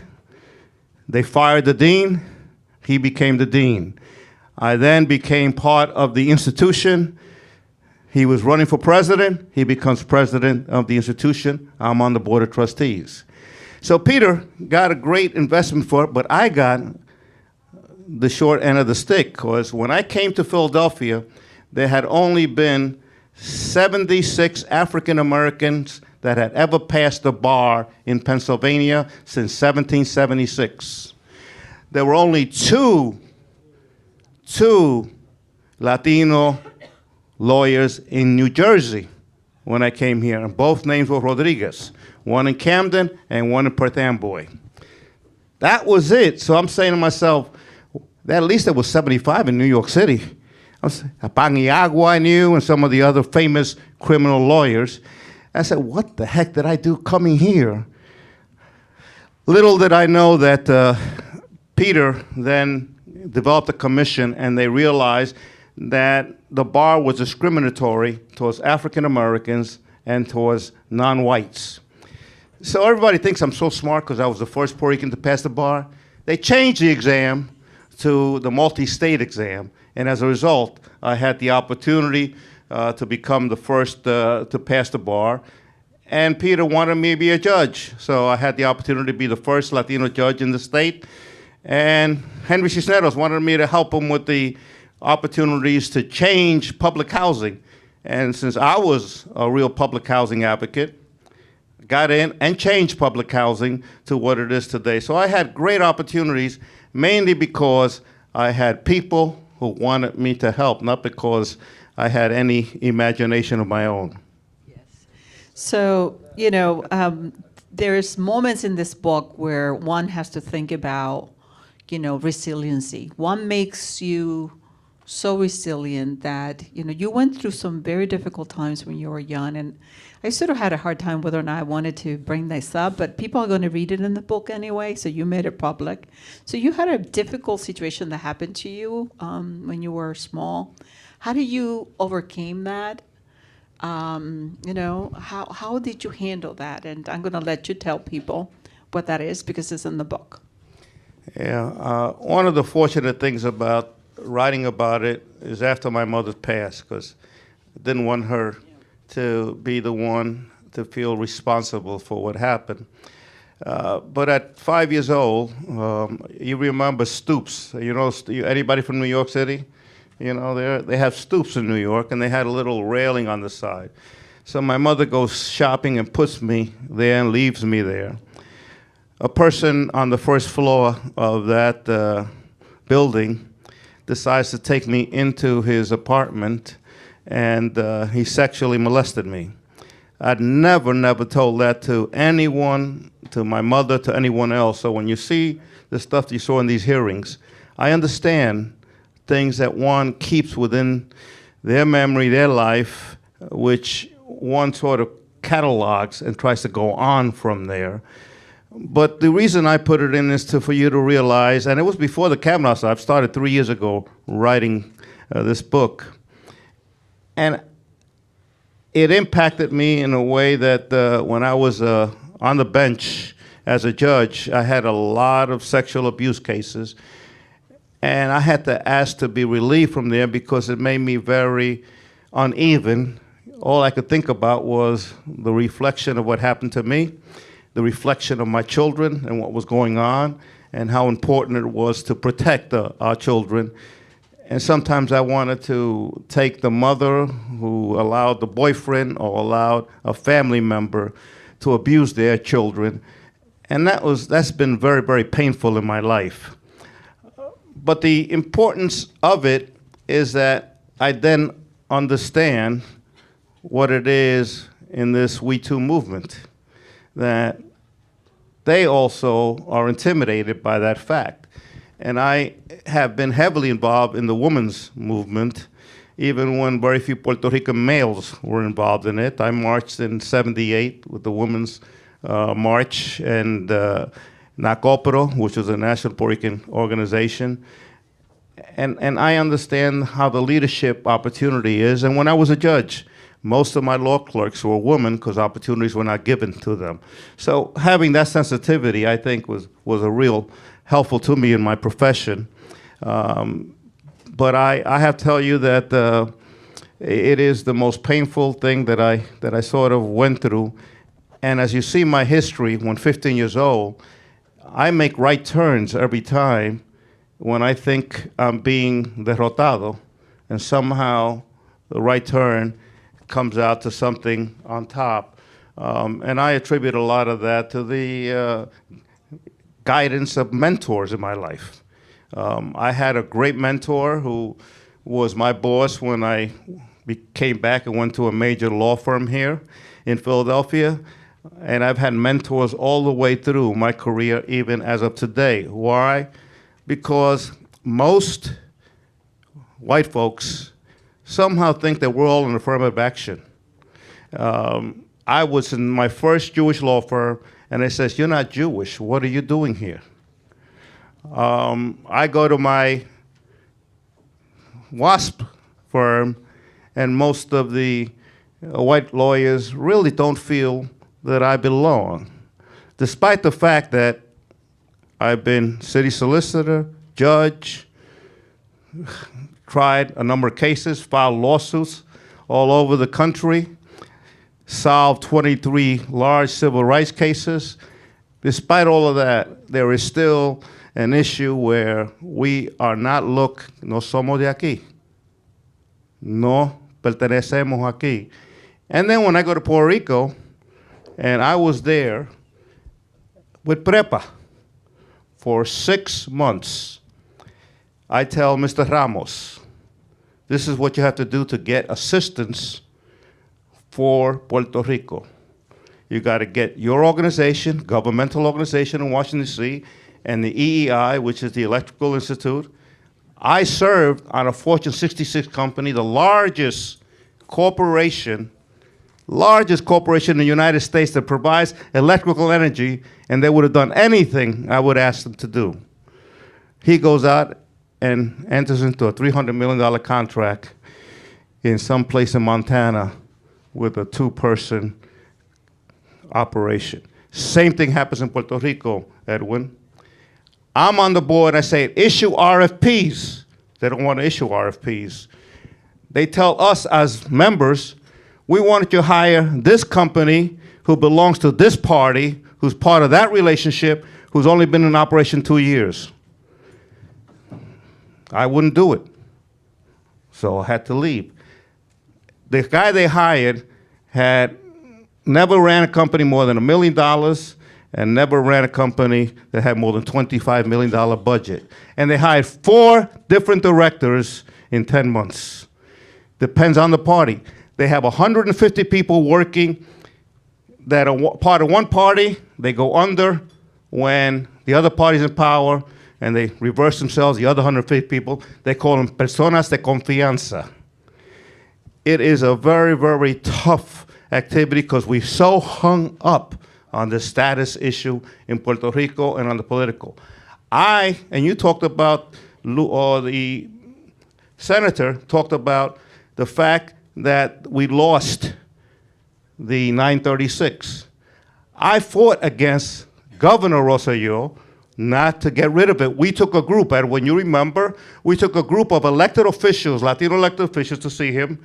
We were able to postpone it for 4 years, but because of the status issue they hung up on, they could care less about keeping 936. And we lost it when it was a great economic. Who would give up an empowerment zone here in Philadelphia or in Camden or in any city? We give it up because it hung up on the status issue. And so it has been, read my book. It has been a tough situation. I'm only one of 10% of the population when I graduated, that graduated from the Puerto Rican community here, that graduated from a second degree, 10%. She's one of 10%. Today, with a PhD, one of 10%. We have not been allowed to be empowered here, and we have not been allowed to be empowered in Puerto Rico. I can't explain. And he knows the situation where some guy was trying to run me for office, and when I had defeated his person de allá, get out of the race because we don't need you. The empowerment issue is a tough one, but they come to you when they say, hey, I want you to talk to your senators and your congressmen to help us over there. 11% of our people vote here. They don't feel like they're from here. They don't feel like they're from here. They feel just like the Mexicans feel. No somos de aquí. I mean the Mexicans that are on the ground. I'm not talking about the Mexicans that vote. Those 17 million people on the ground.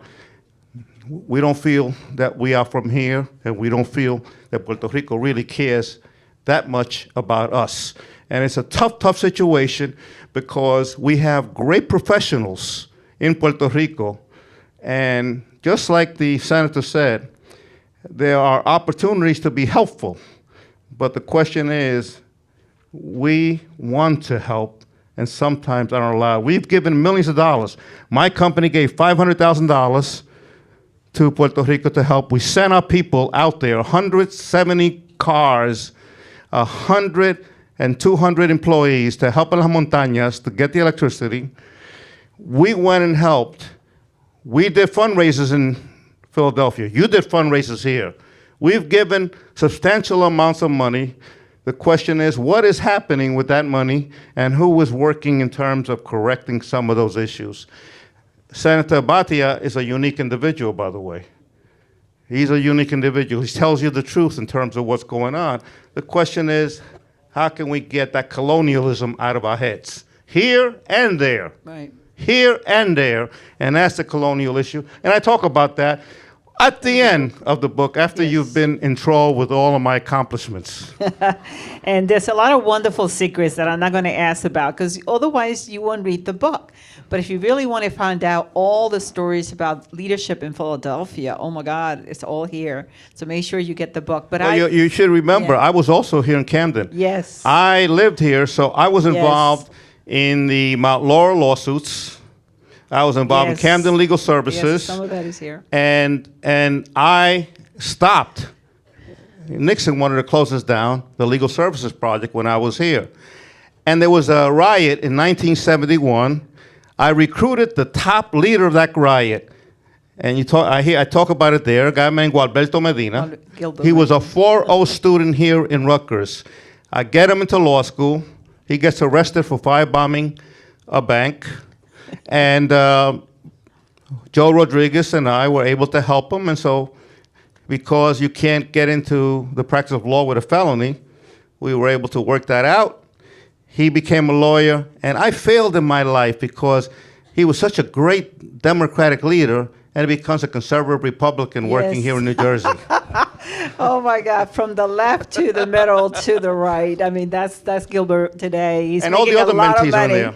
And all the other mentees are in there. Absolutely. But all those great stories are here. Like I said, what I like to do is allow you to ask questions, lessons that you probably want to hear from the book. From the audience. It's a wonderful book. I do recommend it highly. The great endorsements. Questions for Nelson.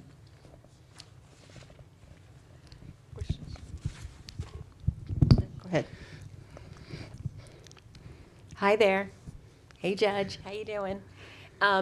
So I want to really ask you, for all of us, to kind of, provide us with an inspirational message. You've gone through so much. You have inspired so many people. And so talk to us about, at different points in your life, how it is that you did overcome, how you did we talk about grit now, how you express that resiliency. What got you to where you are now? Because I'm looking for lessons for all of us to do the same. It's a great question, because in my life, there were 9 African-American law students and me.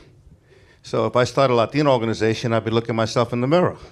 So I became part of the organizing effort of the African-American law students and became a leader within the African-American community. The coalitions of interests are extremely important to you. You should think about coalitions of interest and not coalitions of color. Now, Puerto Ricans, most of us feel very comfortable in the African-American community. Why? Well, my great-grandfather was African from Africa. And to prove it, I did my genealogy study. So somebody wouldn't make a believe, because they look at me and they say, Nelson, that's a story from someplace else. My grandfather was Taíno.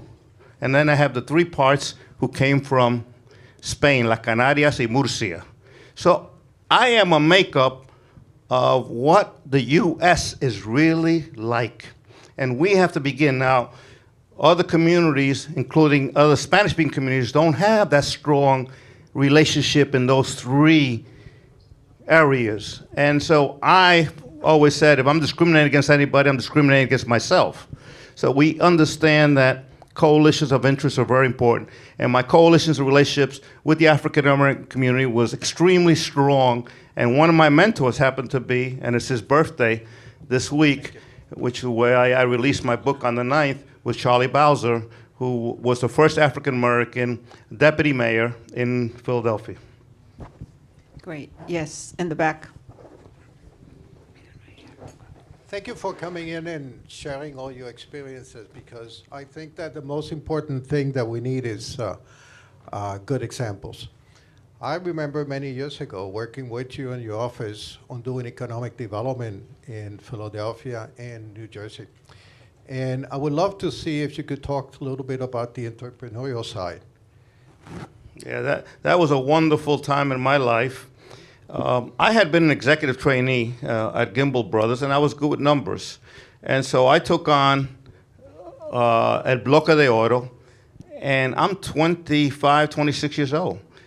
I revitalized 170 businesses in El Bloque de Oro in Philadelphia. In that time, the majority of the Latinos there were Cubans before they all decided to go back to Miami.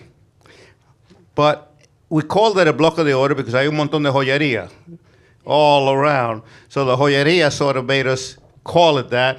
And it was revitalized between 1973 and 1975, 76, and is still a commercial district still existing today. And so I'm very proud of that. And I created a number of nonprofit organizations. ACE, which has provided a number of properties and economic development. I created Congreso. I've been representing the Asociación de Puerto Ricos en Marcha for 37 years. So, and all of that has been free. All of those organizations, when I was a judge, I was running the organization out of my chambers. And so we had a bunch of Latino professionals who helped us along the way until we were able to get a staff to run that. And it's 27 years today, and that is when the Salvation Army wanted to do something in our community, yes, I'll help you, but I want you to have a Latina there all the time because you guys move every 2 years. And if you know the Puerto Rican community, every 2 years is a whole new different Puerto Rican community in that neighborhood. So you need somebody who knows it. She's been there 27 years, and all of these mentees have done what I consider to be an incredible job in North Philadelphia to be the best community development corporation of economic development there is. And no one has gone to jail, and no one has been talked about corruption in those 27 years. Yes, thank you. The back, I'm sorry, here, yes, and then here. Okay. Yes, go ahead. Hi, Judge Diaz, thank you. I'm a Spanish professor here on campus. I have a question for you. How did being bilingual as a young professional moving up play a role in your life as a professional in this area in law? Good question, because as you know, my Spanish was my maiden tongue. That was really what I felt most comfortable, and as you can see, I turn into it unconsciously many times. And as I get older, I speak more Spanish than English. And it must be, you return to your roots. But when I went to law school, I'd lost a lot of vocabulary because I was studying from sun up to sundown, trying to learn principles I never heard. You're learning a whole new language. And I'm picketing and demonstrating, and I have the Young Laws Party that I'm taking care of, and so forth, so nobody goes to jail. So I was me llamaban el comunista. Yeah, he was suing everybody yeah. back then. And, I don't know if you remember, but every lawsuit and winning. Yep, we sued for bilingual ballots, we sued for bilingual education. I sued the federal government for the commission for giving us opportunities. And it wasn't until I met Mondale that I realized that sometimes you can get things without suing. That's right. And he was really a great inspiration in my life. And he endorsed the book, by the way. Yes. So one of the things that the bilingual opportunity gave me was understanding that I didn't learn anything. When I was 15 years old, when I got to the church, I read the Bible in Spanish. It was the old Bible, so I'm learning that whole vocabulary in a way that is a little flowery, but it gave me a real capacity to read and speak in Spanish. And then I started teaching Bible school, Sunday school. That gave me an ability to, up front, to begin doing things that otherwise nobody would care about. When I came to Philadelphia, and I told you that law school period, my first job was a public defender. So I'm representing only the Latinos. I'm the only lawyer in town. So every time there was a Latino issue, they call Nelson Diaz. That was an incredible ability on my part, which then helped me work on the last bilingual education bill with a guy by the name of Federico Peña. He and I produced the last bilingual education bill that became law. Why? Because I understood if you could learn some of the substantive stuff in your language and just learn English, you can essentially then don't have all of the problems that I had throughout my career, which was trying to catch up on English, trying to catch up on all the economic. What I wish to do was I memorized the entire book, went to an exam, gave back the book, and walked out and got my A. But that's not understanding.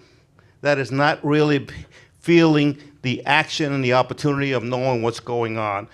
I finally was able to get over that, but that's a penalty that we shouldn't go through because Puerto Rico es un país que se habla español. Y si es un país que se habla español y es el idioma de ellos, somos ciudadanos americanos, deben de educarnos en ese idioma hasta que aprendemos la manera de competir en este sistema. And that's what doesn't happen. And so that's why bilingual education is important. And then we have those New Yorkers, que no somos de allá, ¿verdad?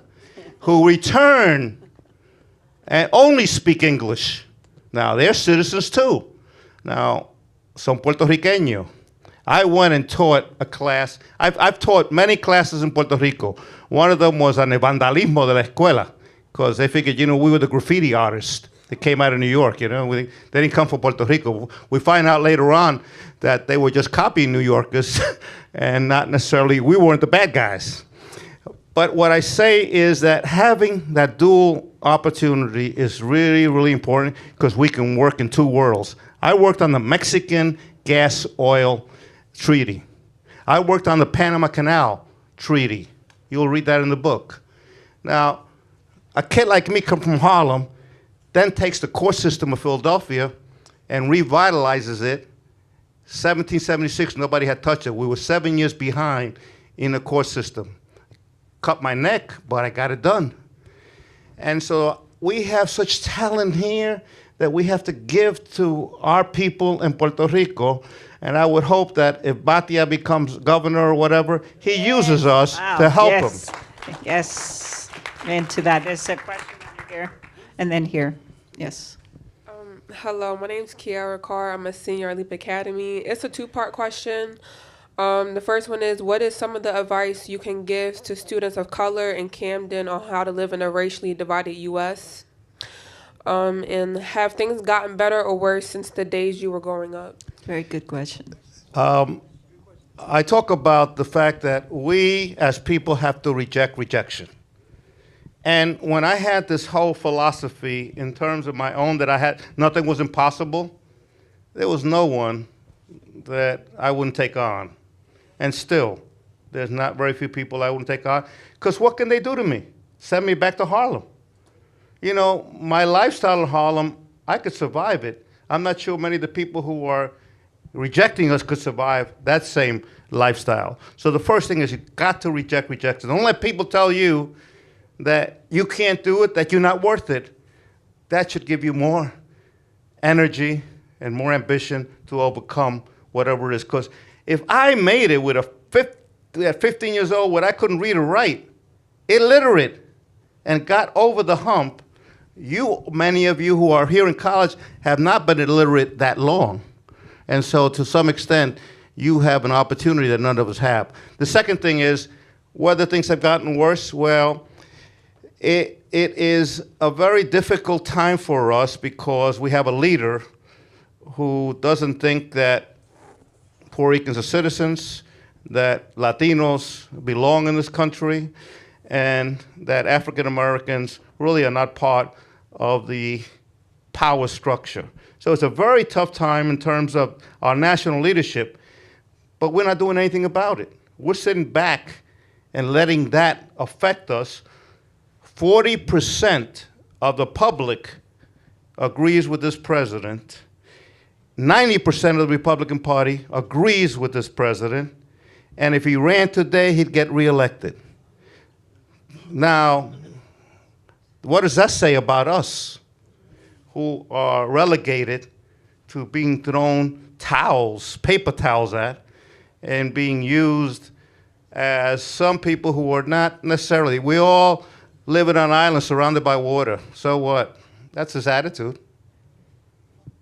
So I think we have to reject, and I reject it. And I take him on, or take whoever it is on, who decides to speak about us as people like that. And we are 55 million Latinos in the United States. We've got Asians, we've got African Americans, other people of color. So imagine if we all got together and did what America is. Now, my household's a mess. My oldest daughter married an African American. My son married a Mexican. My youngest daughter married a Jew. You know, we can't have Thanksgiving. Oh, so funny. Well, but I do want to encourage you to vote. November 6th is the election. We should all get out and vote. And that is a message, especially the young people. We need to get you out to vote and register, and also to support and go house by house and support people that cannot get out. We need to get the young people, particularly here in the city, out to really take a much more active role. So one final question, and then we're going to close because lunch is here. I appreciate the last shout out. Judge, I appreciate you very much, Edwin, for what you're doing. I appreciate your work. Yeah. Thanks for telling your story. You touch upon a little bit of a contentious relationship between the Puerto Ricans from the diaspora stateside and Puerto Ricans in Puerto Rico, and I agree with you that the history of that is a little bit of a utilitarian interest. You got to talk to congressmen, you got to send us money, you got to do that. It's always one-way direction, so to speak, for the most part. I think the post-Maria era is one in which there is a better understanding of the diaspora, because now no solo los negros y los pobres, That's right. all the outcasts that were left way back in the 50s, now is my children, my brother, my sister, my parents, who are moving to the States, and we're 2/3 here and 1/3 there. So it's very difficult to really dispense with you that way. So my question to you is, I think there is a change in attitudes. Would that lead us to a more they worrying about us here and us being in a more reciprocal relationship through the years? Yeah, we worry. We say, ay bendito. And we do as much as we can for our own people, like I do, like you do. But do we participate in this system is a real question. I have many of my nephews and nieces are working here. I've got them in Georgia, in Florida, in California, in Chicago. All of them come. You know, I got a big family. I had a reunion in Florida way before, 2 years before we had the disaster. I had 200 people in an apartment that I rented. 200 people cousins that I hadn't seen since I was 10 years old. It was unbelievable to see them all coming. That's why the book sale's so good, the family out there. But I tell you that we have to begin to educate, and it's similar to the millennia. That group is very similar to our millennials in the United States. They're very professional, very doing well professionally. My nephew moved from New Jersey to San Diego to San Francisco to the state of Washington because he's a chemist. Those are the people that we've gotten. So it's a different. Cuando vinimos primero nosotros eran los pobres. Gloria en mí. La gente que todo el mundo creía que we were just migrant workers and factory workers. And so we never felt a part of the system. We've been trying to educate that, but even when you go into a community, say, todos los políticos son pillos. Todos son pillos. And they say, don't you hear that when you go into a Puerto Rican community? Right? That's their attitude about having political representation, is that there is still that ay bendito era, y lo único que quieren saber es si está un popular o un estadista de gobernador. That's all they hear. That's all they talk. They still talk about Puerto Rican politics. My father sees Telemundo. He will not watch, even though he knows English, will not watch anything but Telemundo. Most of the people that came with the parents, the older ones, that's all they watch. We are still not a part of the American system. How you get there is very, very difficult, and it's our generation who's been trying, you are part of our generation, who've been trying to instill the opportunities that we have here. In Philadelphia, when I ran for mayor, we could have won the election if only the Puerto Ricans had come out to vote. 11% of the voters came out. You know who won? 51% of the African Americans in the Northwest, 11% of the total vote. African Americans came out and worked their deals. We have not understood what power is and how we can utilize our power. And I'm going to talk about homeschool now, so I'm off the book now. Right. We just had a meeting, this governor, with the governor of Puerto Rico. And he asked him, how can I help you? He says, I want you to help me get the 2 senators from Pennsylvania to help me. Not bring in construction, not bring in opportunities, not bring in experts.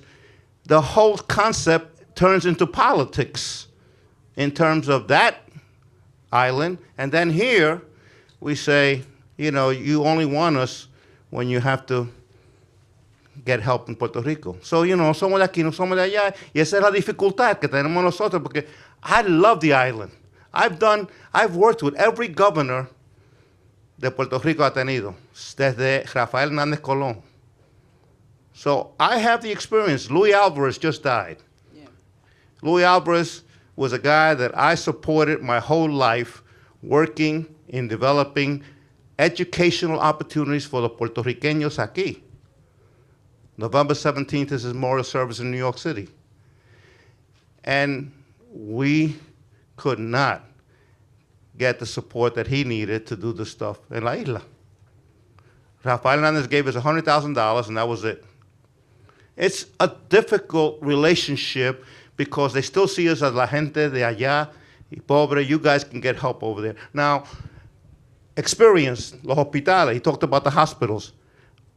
I had to bring my 98-year-old stepfather out of one of the best hospitals in Puerto Rico before the storm. Why? They didn't have Pampers. They didn't have sheets. They didn't have the sort of essential things that people have in a hospital. He had a double pneumonia. Hey, he's 98, let him die. I took him out, put him on a plane, y todavía está mirando por las ventanas en casa. So it is a real issue of the quality. So if a guy like that comes here and sees the quality, he doesn't have to wait 7 hours in a medical office to get services, and sees that he gets services here on an appointed time, and he's out of the hospital, you know, at appropriate time. Then you'll see the difference. I don't think they'll want to go back, as much as you would like them to go back. I don't think they want to go back. Plus, they get the full Social Security benefits here and the full Medicare services that they don't get in Puerto Rico, because Puerto Rico le cortan porque es una colonia. So I feel, you know, I've been around the block a lot. And in these 70 years, my heart is very pained about not understanding what the Jews understand. The Jews are very loyal to Israel. The U.S. sends $4 billion to Israel, no questions asked, and they're great American citizens who work the politics here and feel as American, as Jewish as they are. Why can't we support our people the same way? Why can't we learn? I developed a Latino Jewish coalition when I was in Washington. It's now in many cities throughout the country, and I chair the one here. If we only understood that concept, that this spot, I can't pronounce it, that diaspora of our community understand que son puertorriqueños primero, y segundo, somos también americanos, podemos tener lealtad a ambos. That's a be big loyal shift. to both. We are Puerto Ricans and United States citizens. With that, we're going to close. I want to thank you. The book will be available for him to sign it during lunch. But I think we're up for the challenge. I mean, Puerto Rico needs us more than ever. So we're going to work with the team that came, and we'll continue the discussion.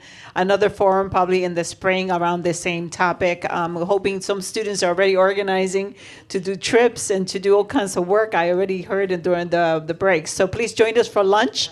And he will be available to sign books as well after lunch. I'll be right there next to the next governor.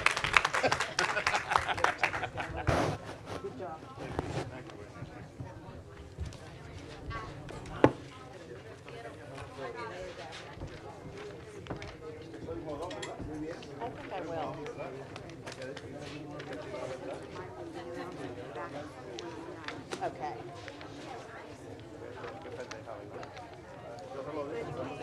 I am. Yes.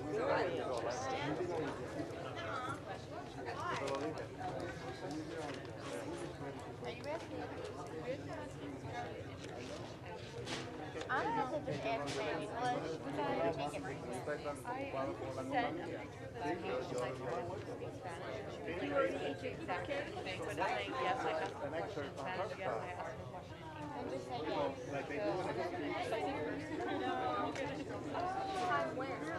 Yes, the sign. Yes. No, this is saying I.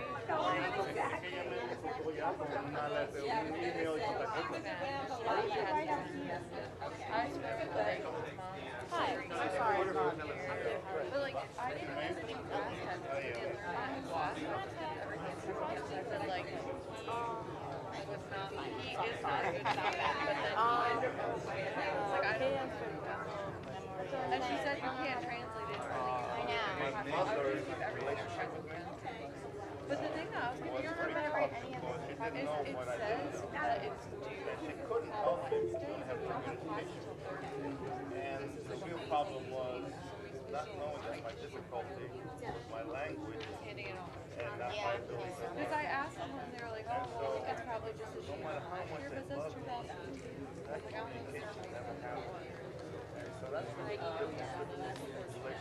time that I had as a child. I think I asked a question. A little bit of a break. Now, my Spanish just for me.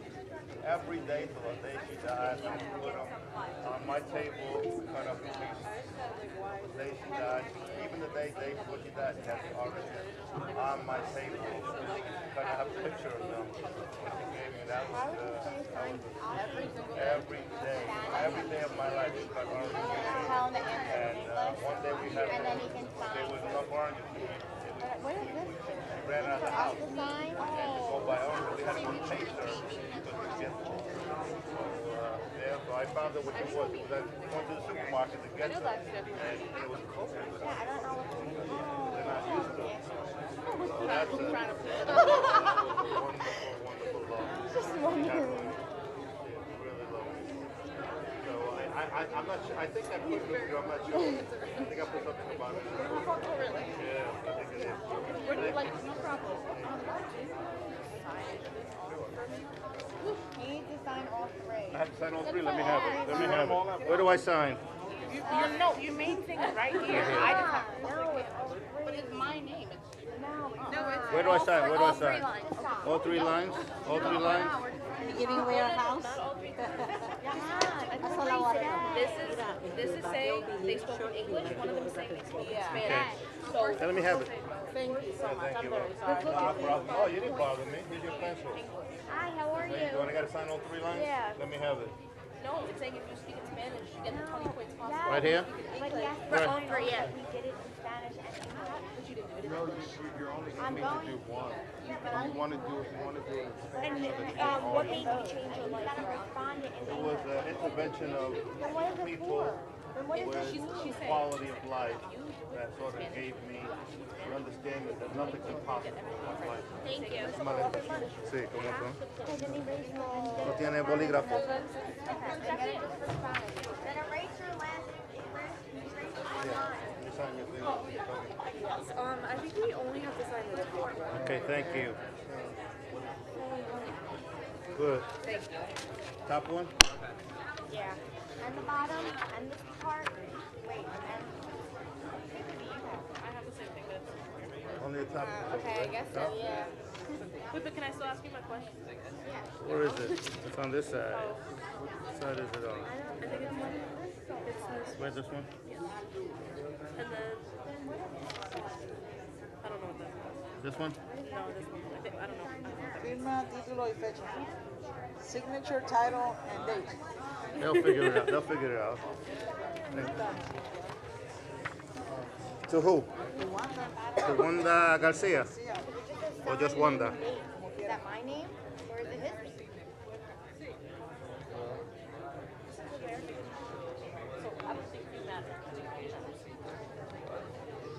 Oh, I'm sorry. Yeah.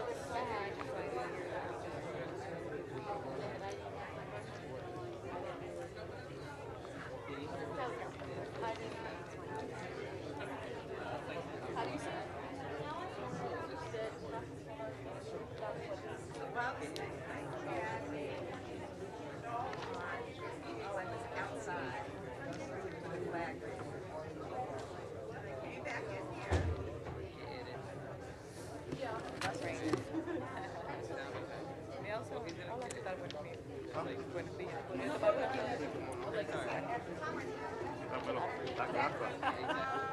There's like structural Gracias.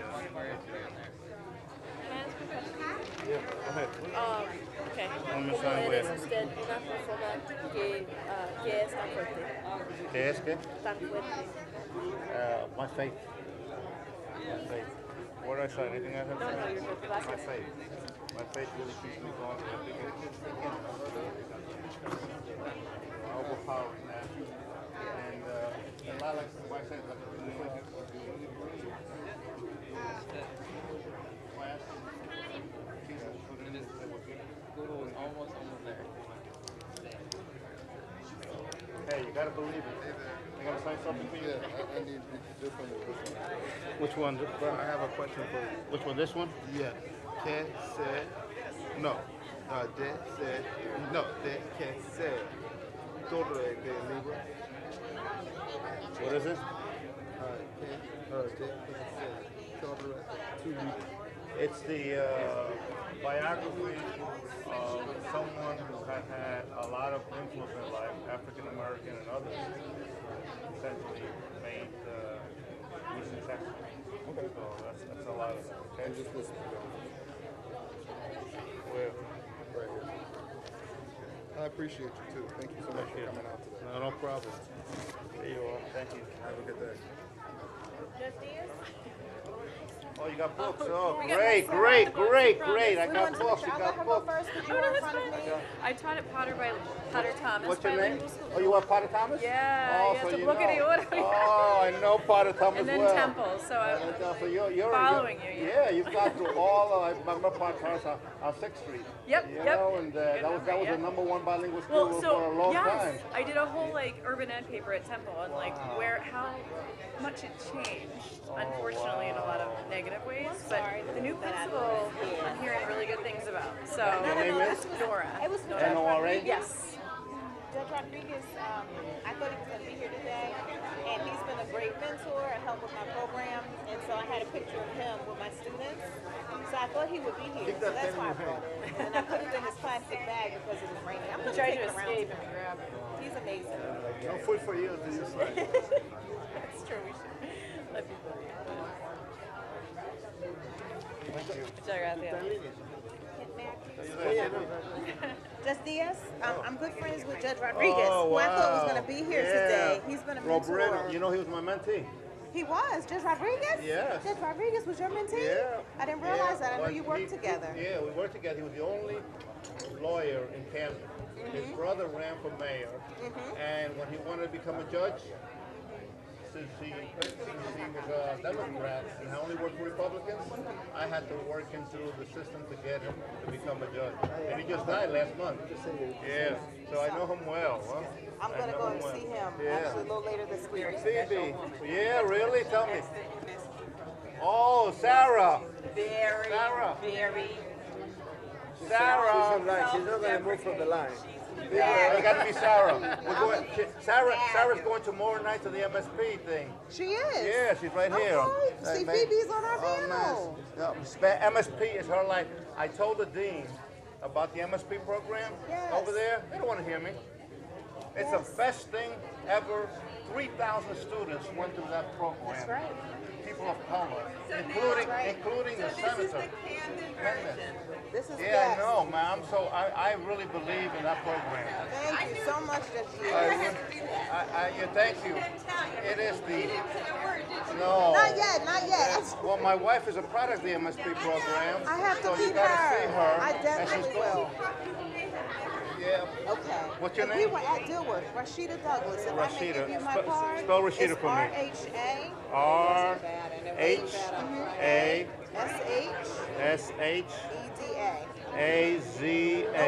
R-H-A-S-H-A-Z-A. D is good. A-Z-A. D, no, D. D like A-D-A. A-D-A. Yep. Rashida.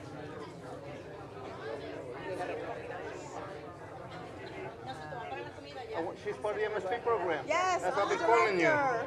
Hi, Sarah. Don't vote for him yet. He's working right now. He's working right now. Not distracted. And we were at Dilworth Paxson. We brought the MSP students to Dilworth. Yeah, that's I'm Sarah Douglas. Oh, Rashida, we met briefly No at food for him this time. the gala. No, before the gala, during the day. No, You were in the panel. You were in the panel, so we briefly met. That's so good to see you. Your husband told me you'll be here tomorrow for the panel. It's not tomorrow. They changed the date. Oh, wait a minute. They You know changed what? the I'm date. doing a panel here tomorrow about women in leadership. Here. Yeah. I wasn't invited. I'm going to make sure. You have a business card? I don't, but I need to give you my stuff. Obsessed with him. Douglas! You're doing such a good job. We did one on solidarity with the diaspora in Europe. We just did another one. Here, and I'll give you this So we're making inroads. Anytime you Oh, I'm a proud MSP Thank you. graduate. I have to tell Dean Bravo Weber that I met you. Oh yeah, definitely. Okay, so I'm so glad that they're finally instituting it here. Yes, I'm but, excited. But It's been 2 years now. Well, I can help you. If any way I can help you, I will. I appreciate that. So I am a proud I just discovered. MSP alum, Rutgers, Newark, just so you'll know. My email is MAN, let me do it neatly so it'll come to me. MANZANO dot Diaz dot Sarah at gmail.com. I will email you today, and I'll send you the information about the event, so that way you have it, but I know you can't make it, but I'll also invite you to our upcoming fall reception. And I would love to talk to the students as well, you know, like, because... You can keep that pen. Oh, okay, Rutgers, all right. You're one of ours. Absolutely. Thank you so much. Thank you so much. We gotta do more things. No, I didn't start that. I was Sí, sí, sí, vamos a quedar hasta el 6. Por ahí no hay que the family coming up. November 17 ¿A qué hora, excuse me, Sarah, a qué hora es el funeral de Alfred? Ayer no sé la hora. Yo no lo mando. Because I want to put it in the newsletter, but they call me up. They are not even telling us. Yo te lo mando. Aspira, you know. Yeah, see, Rome wanted to do it. La esposa told us. We'll send it to you. I get the Aspira crowd. So I learned. I get the Aspira crowd. November 17th. I'm sorry, I'm fast. I want to fly like ¿Cómo está? Mucho gusto. Alberto Pagán Ramírez. Alberto, un placer. ¿Qué tú haces, Alberto? Yo soy bibliotecario y músico. Oh, sí. ¿Qué tú tocas?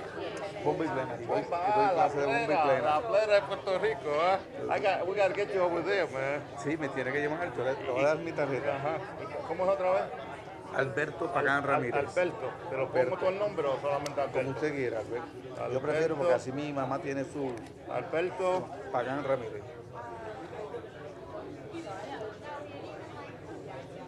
Así mismo lo escribo yo para que me lo entiendan aquí. Sí, nosotros no lo saben. Sí. No, te quitan el nombre sí, y te dicen Alberto Ramírez en vez de Alberto Pagán. Ajá. Eso... Hay que educarlos todo el tiempo, hay que tratarlo como niños pequeños. De Ponce, Puerto Rico. Tú eres de Ponce, ¿eh? Sí, pero llevo 21 años aquí. Ah, tú no eres de aquí ni de allá tampoco. No, sí, lo mismo. Sí, por eso estoy aquí. La misma jodienda, sí, sí. Yo tengo grado de Puerto Rico y grado de aquí. Lo que yo quisiera que más de ustedes escribieran una historia de nuestra comunidad. Este es el único libro que escribe de los consentimientos que ha ocurrido en estas comunidades. Nadie escribe sobre las historias de aquí y si no lo escribimos nosotros, pasamos la historia pasa la historia como nunca pasó. Sí, así mismo es.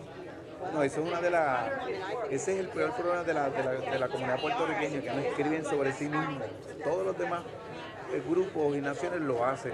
Si nosotros no escribimos sobre nosotros, nadie va a escribir sobre nosotros. Y es como si no hubiésemos existido. No hay memoria, no hay memoria.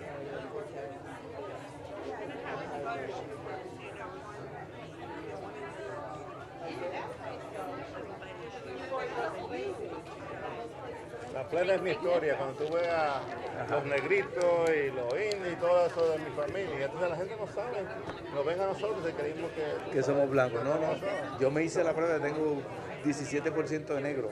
Tú estás igual que yo, sí, nos parecimos blancos, sí. Y si tú ves el retrato de mi abuelo está ahí, tú ves el retrato de mi abuelo, tú dices, ¿y abuelo, de dónde vienes? Sí. Lo mismo como dice, ¿y tu abuela dónde estás? Sí, ¿dónde estás? Sí, la misma frase. Yo agradezco que tú estás aquí ayudándonos aquí en esta comunidad. Y tenemos que enseñarles que contra esa gente está robándonos con todo esto del Tato. El Tato no tiene nada que ver con la ayuda del pueblo. Y eso es lo único que ellos entienden.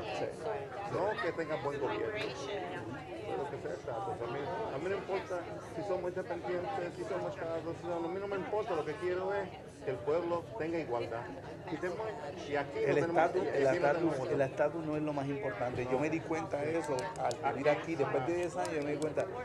Pero es que no importa el estatus, ¿sabes? Se trata, es el trato, ¿sabes? Que la gente se respete. Y si hubiéramos sido independientes, otros países nos hubieran ayudado. Pero como éramos parte de Estados Unidos, no le permitían a otros países ayudar. Sí. Que ayudaran a México, otros países ayudaran a México. Hola. ¿Cómo está? Sí, buenas ¿Cómo se llama tardes. usted? Rosette, y se deletrea un poquito. Sí, Sí, es un poquito. RS. Ah, sí, te lo voy a deletrear porque es como, es un poquito distinto. Hello. Mira, esto está prendido. Se están grabando. Es como, así se deletrea. So I'm gonna like definitely hook up with you. You send me the information and stuff, and whatever I can do to be supportive. I'm very proud of this speech.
this?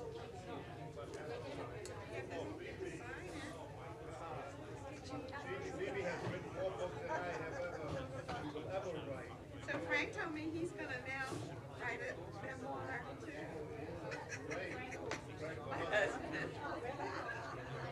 He's written lots of law and healthcare books, but now he's talking about litigation.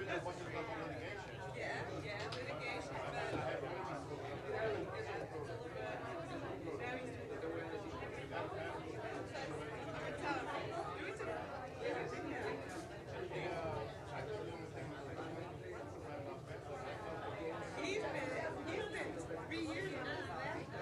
It's just sending out criticism.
Spell